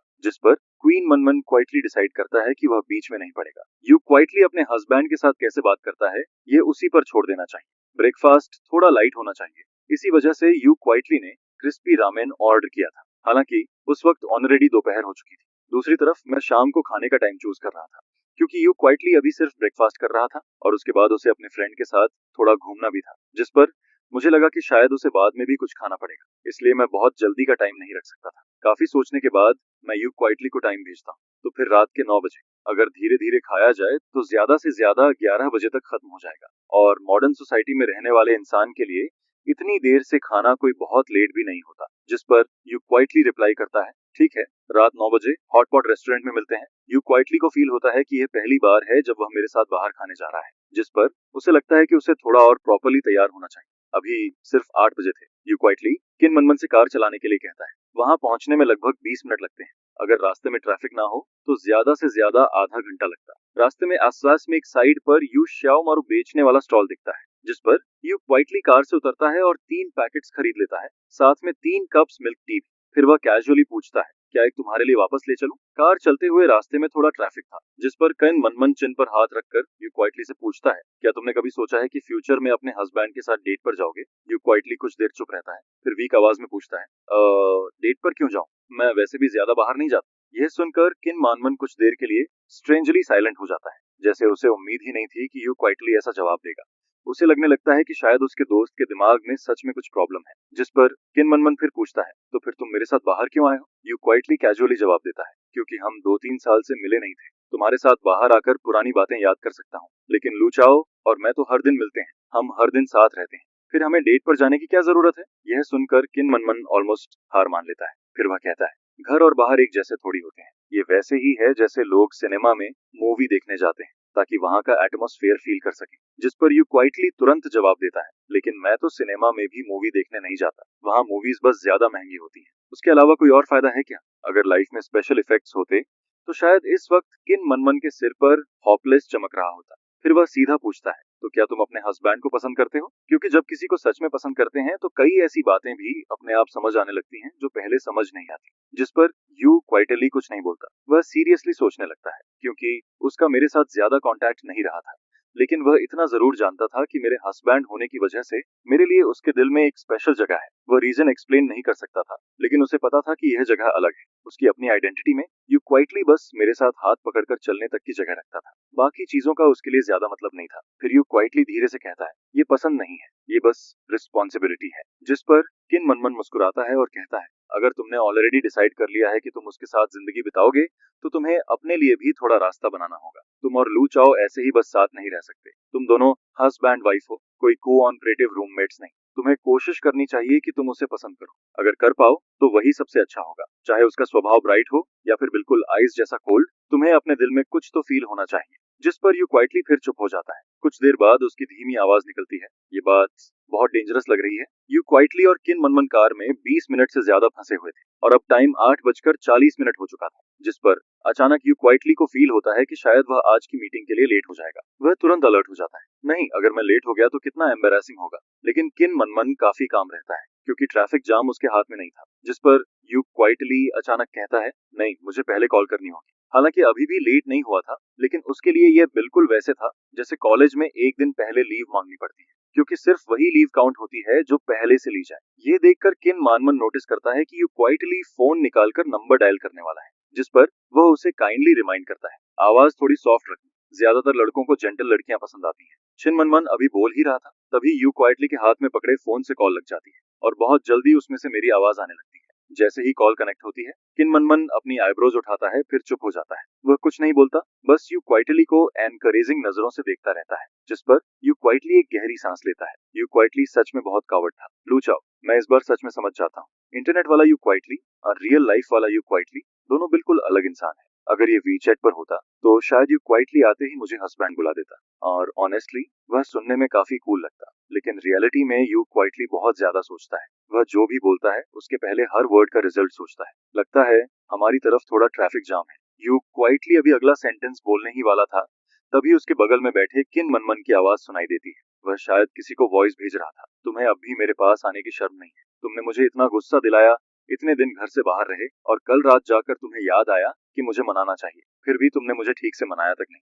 दो बातें बोलकर उल्टा कह दिया कि तुम्हें सोना है। क्या कोई फियांसे ऐसा करता है? मैं बता रहा हूँ, तुम मुझे खोने वाले हो, समझे? चिन्मनमान का टोन बहुत फियर्स था, जिस पर उसके बगल में बैठा यू क्वाइटली थोड़ा घबरा जाता है, क्योंकि अमन ने अभी थोड़ी देर पहले ही उसे जेंटल रहने को कहा था। मुझे फोन के दूसरी तरफ से बहुत हैवी मर्मर सुनाई देता है। मैं एग्जैक्ट वर्ड्स नहीं सुन पाता, लेकिन इतना समझ आता है कि कोई किसी को डांट रहा है। जिस पर मैं पूछता हूँ, उधर कौन किसी को डांट रहा है? यू क्वाइटली धीरे से जवाब देता है, मैं कार में हूँ, किन मनमन किसी को समझा रहा है। मैं तुरंत कहता हूँ, वो तुम्हें तो नहीं डांट रहा ना? जिस पर यू क्वाइटली जल्दी से बोलता है, नहीं, ऐसा कैसे हो सकता है? वह नॉर्मली बहुत जेंटल है, वह यूजुअली किसी को डांटता नहीं। यह सुनकर किन मनमन वॉइस भेजना बंद कर देता है। फिर वह टाइपिंग करना स्टार्ट करता है, लेकिन साफ दिख रहा था कि टाइपिंग करते हुए भी उसका गुस्सा कम नहीं हुआ था। मैं कुछ देर चुप रहता हूँ, फिर धीरे से कहता हूँ, ठीक है, ट्रैफिक जैम है तो कोई बात नहीं, आराम से आना, जल्दी मत करना, सेफ्टी का ध्यान रखना। जिसके बाद मैं वेटर से भी थोड़ा ऑकवर्ड होकर कहता हूँ, सॉरी, मेरे दो फ्रेंड्स रास्ते में ट्रैफिक में फंसे हैं, शायद उन्हें आने में थोड़ा लेट हो जाएगा।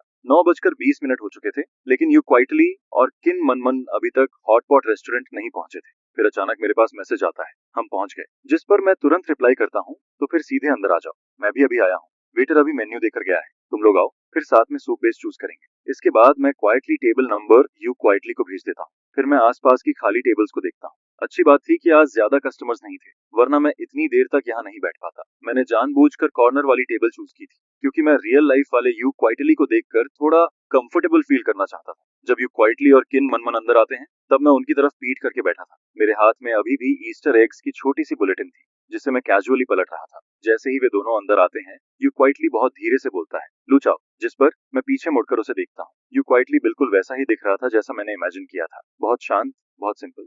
ऐसा लग रहा था जैसे उसके अंदर सच में कोई क्वाइट सा एहसास हो। अगर मैं बस वीचैट की उसकी चैट हिस्ट्री भूल जाऊं, तो शायद वह और भी नॉर्मल लगता। यू क्वाइटली बैठ जाता है, फिर अपने हाथ में पकड़ी मिल्क टी और जांग्यू मीट बॉल्स मेरे सामने रख देता है। फिर थोड़ी ऑकवर्ड आवाज में कहता है, मीट बॉल्स थोड़े ठंडे हो गए हैं, अगर तुम्हारा मन ना हो तो मत खाना, बाद में मैं खुद क्वाइटली खा लूंगा। असल में उसके ओरिजिनल प्लान के हिसाब से मीट बॉल्स ठंडे नहीं होने चाहिए थे। यह सोचकर यू क्वाइटली अंदर ही अंदर थोड़ा रिग्रेट करता है। मैं हल्का सा मुस्कुराता हूँ और कहता हूँ, कोई बात नहीं। फिर मैं मीट बॉल्स को साइड में रख देता हूँ, क्योंकि पहले गेस्ट्स को हैंडल करना जरूरी था। बहुत जल्दी हम लोग अपनी जरूरत के हिसाब से ऑर्डर कर देते हैं। इसके बाद डिपिंग सॉस बनाने की बारी आती है। यह काम वैसे भी आसान था, इसलिए जैसे ही यू क्वाइटली उठता है, मैं भी उसके साथ उठ जाता हूँ। जिस पर पीछे बैठा किन मनमन हम दोनों को देखता है। फिर अचानक उसका मन नहीं करता कि वह हमारे बीच आए। वह कैजुअली कहता है, यू क्वाइटली, तुम मेरा सॉस बना देना, तुम्हें पता है मुझे क्या पसंद है। जिस पर यू क्वाइटली पीछे मुड़कर मुझे देखता है, फिर सामने बैठे किन मनमन को देखता है। उसके चेहरे पर साफ लिखा था, क्या तुम सीरियसली चाहते हो कि मैं यहाँ सर्वेंट बन जाऊँ? लेकिन उस वक्त मैं अंदर ही अंदर सीक्रेटली खुश हो रहा था, हालांकि मेरे चेहरे पर कुछ नहीं दिख रहा था। यू क्वाइटली एक गहरी सांस लेता है, फिर सॉस टेबल के नीचे से 3 छोटे बॉल्स निकालता है। छोटे इंग्रेडिएंट्स रखने में आसानी हो, इसलिए वह अपने हाथ के 2 बॉल्स मुझे पकड़ा देता है। फिर कहता है, कोई भी काम हो लूचाओ, तुम हेल्प कर दो। मैं बॉल्स लेते हुए उसकी तरफ देखता हूँ, फिर हल्का सा हंसकर कहता हूँ, तुम तो हस्बैंड बोलने में बड़े स्मूथली थे, अब अचानक से नाम क्यों लेने लगे? यह सुनकर यू क्वाइटली के चेहरे पर सिर्फ 1 सेकंड के लिए अजीब सा एक्सप्रेशन आता है, लेकिन फिर वह तुरंत नॉर्मल हो जाता है। फिर बिना एक्सप्रेशन बदले कहता है, क्योंकि वह सब मेरा सेकंड पर्सनालिटी बोल रहा था। सेकंड पर्सनालिटी ने जो भी मैसेज भेजे, उनका मुझसे कोई रिलेशन नहीं है। मैं उसकी तरफ देखकर हंस देता हूँ। अगर ऐसा है तो फिर तुम ये भी बोल सकते हो कि तुम्हारा फोन खुद अपने आप मैसेज भेज रहा था, लेकिन अगर तुम्हें लगता है कि तुम्हारा ये रीजन वैलिड है तो ठीक है। यह सुनकर यू क्वाइटली पूरी तरह हेल्पलेस दिखने लगता है। फिर मैं उसे देखकर कहता हूँ, अब तुम थोड़े बोल्ड हो गए।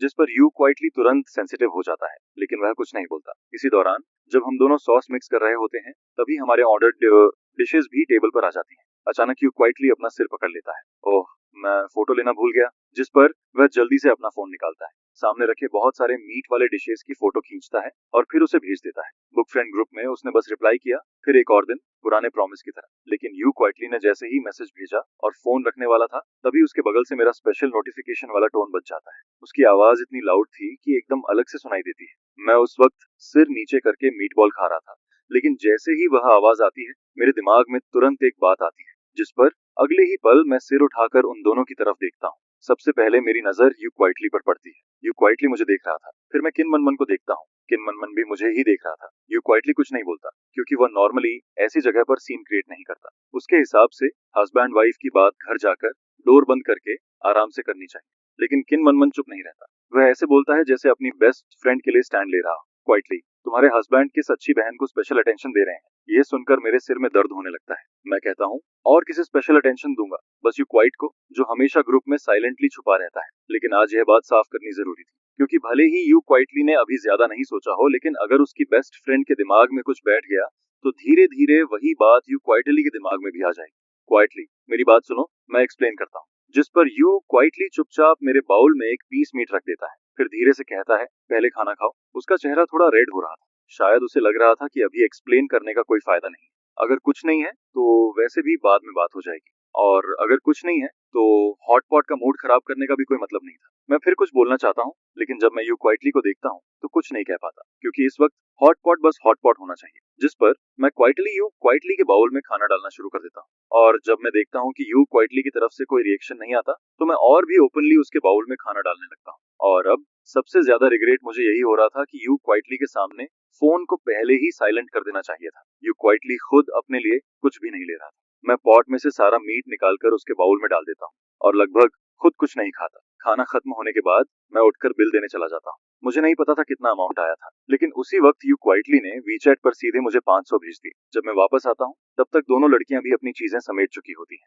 क्योंकि यहाँ हम किन मनमन की कार से आए थे। जिन मनमान को पहले से पता था कि यू क्वाइटली मेरे साथ घर जाएगा। जिस पर अलग होने से पहले किन मनमन यू क्वाइटली के कंधे पर हाथ मारता है और कहता है, अगर कुछ भी गलत लगे तो मुझे कॉल कर देना, मैं आकर तुम्हें ले जाऊंगा। यू क्वाइटली क्वाइटली सिर हिला देता है। उसे पता था कि किन मनमन किस बात की तरफ इशारा कर रहा है, क्योंकि मेरे और उसके बीच अभी भी एक बात बाकी थी। लेकिन यू क्वाइटली खुद पूछना नहीं चाहता था। अगर मैं खुद से एक्सप्लेन नहीं करता तो वह भी ऐसे ही कुछ नहीं पूछता। असल में यू क्वाइटली कब से उस बात का प्रूफ लेकर बैठा था, ये शायद डिवोर्स वाले दिन तक चलता, लेकिन यू क्वाइटली चाहता था कि मैं खुद एक्सप्लेन करूं, क्योंकि उसने ऑलरेडी डिसाइड कर लिया था कि वह मेरे साथ आखिर तक जाएगा, और उसने ये भी डिसाइड कर लिया था कि वह मुझे पसंद करने की कोशिश करेगा। बस मुझे एक सही रीजन देना था। अगर मैं उसे एक रीजनेबल एक्सप्लेनेशन दे दूं तो वह खुद को समझा लेता। जिस पर रास्ते भर यू क्वाइटली चुप रहता है। वह फोन नहीं देखता और खुद से कोई बात भी स्टार्ट नहीं करता। घर पहुंचने के बाद यू क्वाइटली शायद गुस्से में थोड़ा तेज चलने लगता है, जिस पर मैं तुरंत आगे बढ़कर उसका हाथ पकड़ लेता हूँ।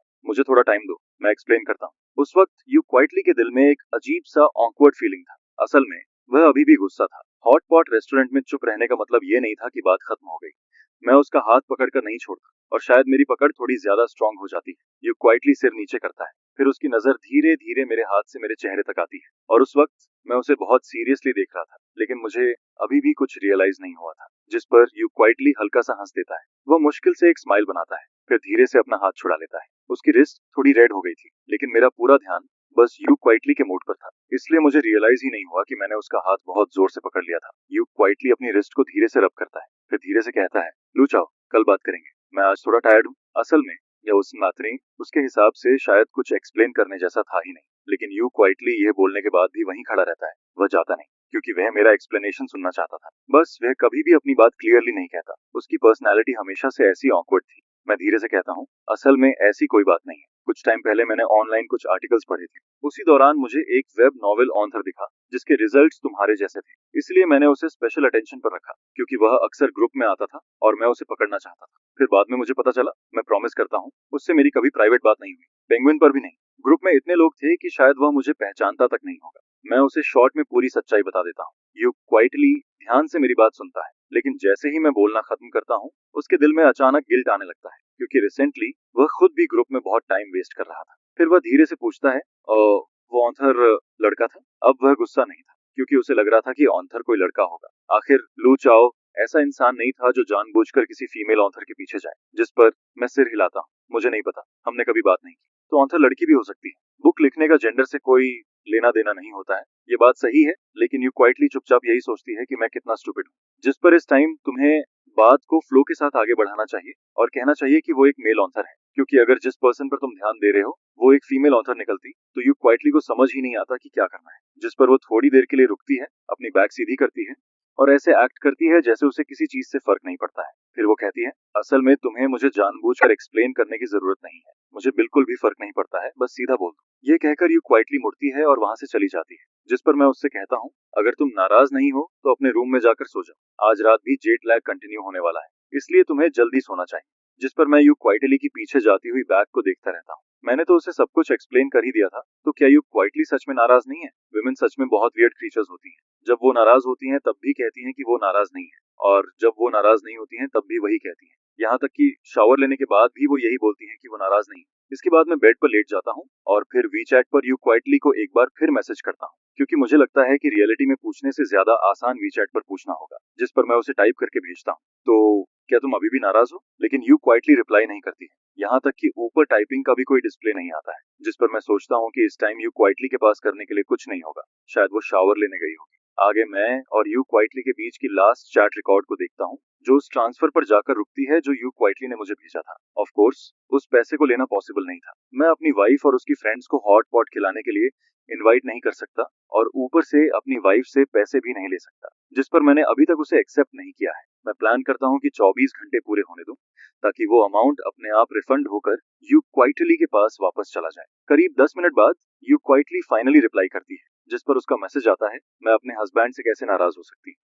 मॉम भी जानती है कि मुझे सबसे ज्यादा अगर कोई पसंद है तो वो मेरे हस्बैंड है। यह सुनकर मेरा मुंह थोड़ा खुला का खुला रह जाता है। मुझे बिल्कुल भी उम्मीद नहीं थी कि यू क्वाइटली ऐसा रिप्लाई करेगी, लेकिन इसके साथ ही मेरे दिल को थोड़ी राहत भी मिलती है, क्योंकि अगर यू क्वाइटली ऐसा बिहेव कर रही है तो शायद इसका मतलब है कि वो सच में नाराज नहीं है। और फिर उसके तुरंत बाद यू क्वाइटली मुझे एक और मैसेज भेजती है। वो लिखती है, मैं अभी रेड एनवेलप रिसीव करने वाली हूँ, जिस पर मैं वो मैसेज देखते ही थोड़ी देर के लिए रुक जाता हूँ। फिर चुपचाप वी चैट का इंटरफेस काट देता हूँ और डेट बनने का प्लान करता हूँ। इसके बाद मैं यू क्वाइटली की बुक पर चला जाता हूँ, क्योंकि काफी टाइम से मैंने उसे देखा ही नहीं था। आज नोटिफिकेशन रिंगटोन ने तो मेरी जान ही ले ली थी। ग्रुप में बहुत सारी मैसेजेस आई हुई थी, जिस पर मैं सीधे होम पेज से ग्रुप ओनर यू क्वाइटली की लेटेस्ट 2 चैट रिकॉर्ड्स देखने लगता हूँ। उनका टाइम वही था जब हम लोग हॉट पॉट खा रहे थे। वहाँ एक फोटो थी और उसके नीचे एक सेंटेंस लिखा हुआ था, आज आज फिर मेरे हस्बैंड के साथ डेट पर जाने वाला एक और दिन है, जिस पर मैं नीचे की बाकी चैट को रफली पढ़ता हूँ। ज्यादातर लोग यही बोल रहे थे कि जो यू क्वाइटली फिर से अपने हस्बैंड के साथ चली गई है, और कुछ लोग लेट नाइट पॉइजनिंग के लिए प्रोटेस्ट भी कर रहे थे। हालांकि यू जिंगशियन कई बार बोल चुकी है कि वो शादीशुदा है, लेकिन ग्रुप में हमेशा नए लोग आते रहते हैं, और कुछ लोग ऐसे भी होते हैं जिन्हें इसके बारे में पता नहीं होता है। जिस पर मैंने डायरेक्टली एट करके यू क्वाइटली से पूछा, क्या ऑथर मैरिड है? On off course you quietly के रिप्लाई का इंतजार करना पॉसिबल नहीं था, लेकिन ग्रुप में बाकी एक्टिव लोग तुरंत मेरे सवाल का जवाब देने लगते हैं, जिस पर उनमें से एक कहता है, ऊपर वाला डेफिनेटली नया मेंबर है। ऑथर की शादी हुए आधे साल से भी ज्यादा हो चुका है। शादी के बाद से वो खुद को हमेशा 38 साल की मैरिड वुमन बोलती रहती है। फिर दूसरा पर्सन लिखता है, उसने अपने हस्बैंड के साथ घूमने के लिए 3 दिन की छुट्टी ली थी। और फिर एक और मैसेज आता है, उसने सॉफ्ट स्ट्रॉबेरीज सुखा दी, अब वो पहले की तरह एक्टिव नहीं रहती है, हर दिन बस फिशिंग करती रहती है। जिस पर कोई और कहता है, मुझे तो वो टाइम बहुत मिस होता है जब उसकी शादी नहीं हुई थी, उस टाइम वो बहुत मेहनती थी। फिर एक और मैसेज आता है, लेकिन शादी के बाद हर 3 दिन में छुट्टी मांगती है, या तो डेट पर होती है या फिर बेबी के साथ होती है। ये सुनकर मैं आधे प्रोविंस तक साइलेंट हो जाता हूँ। फिर मैं जल्दी से बात को कवर करता हूँ और यू क्वाइटली की बुक पर क्लिक कर देता हूँ, जिस पर मैं उसकी लेटेस्ट द बुक खोलता हूँ, और उसमें सच में बहुत सारे लीव नोट्स दिखाई देते हैं। हनीमून पर हस्बैंड के साथ जा रही हूँ, हस्बैंड के साथ डेट पर जा रही हूँ, इसलिए 2.5 महीने की छुट्टी, फैमिली ऑफ 3 को बाहर घुमाने ले जा रही हूँ, इसलिए 2 दिन की छुट्टी, आधा दिन की छुट्टी। ये सब देखकर मैं थोड़ा कंफ्यूज्ड हो जाता हूँ, जिस पर मेरे दिमाग में बस एक ही सवाल आता है, क्या यू क्वाइटली का सच में यू के साथ एक बच्चा भी है?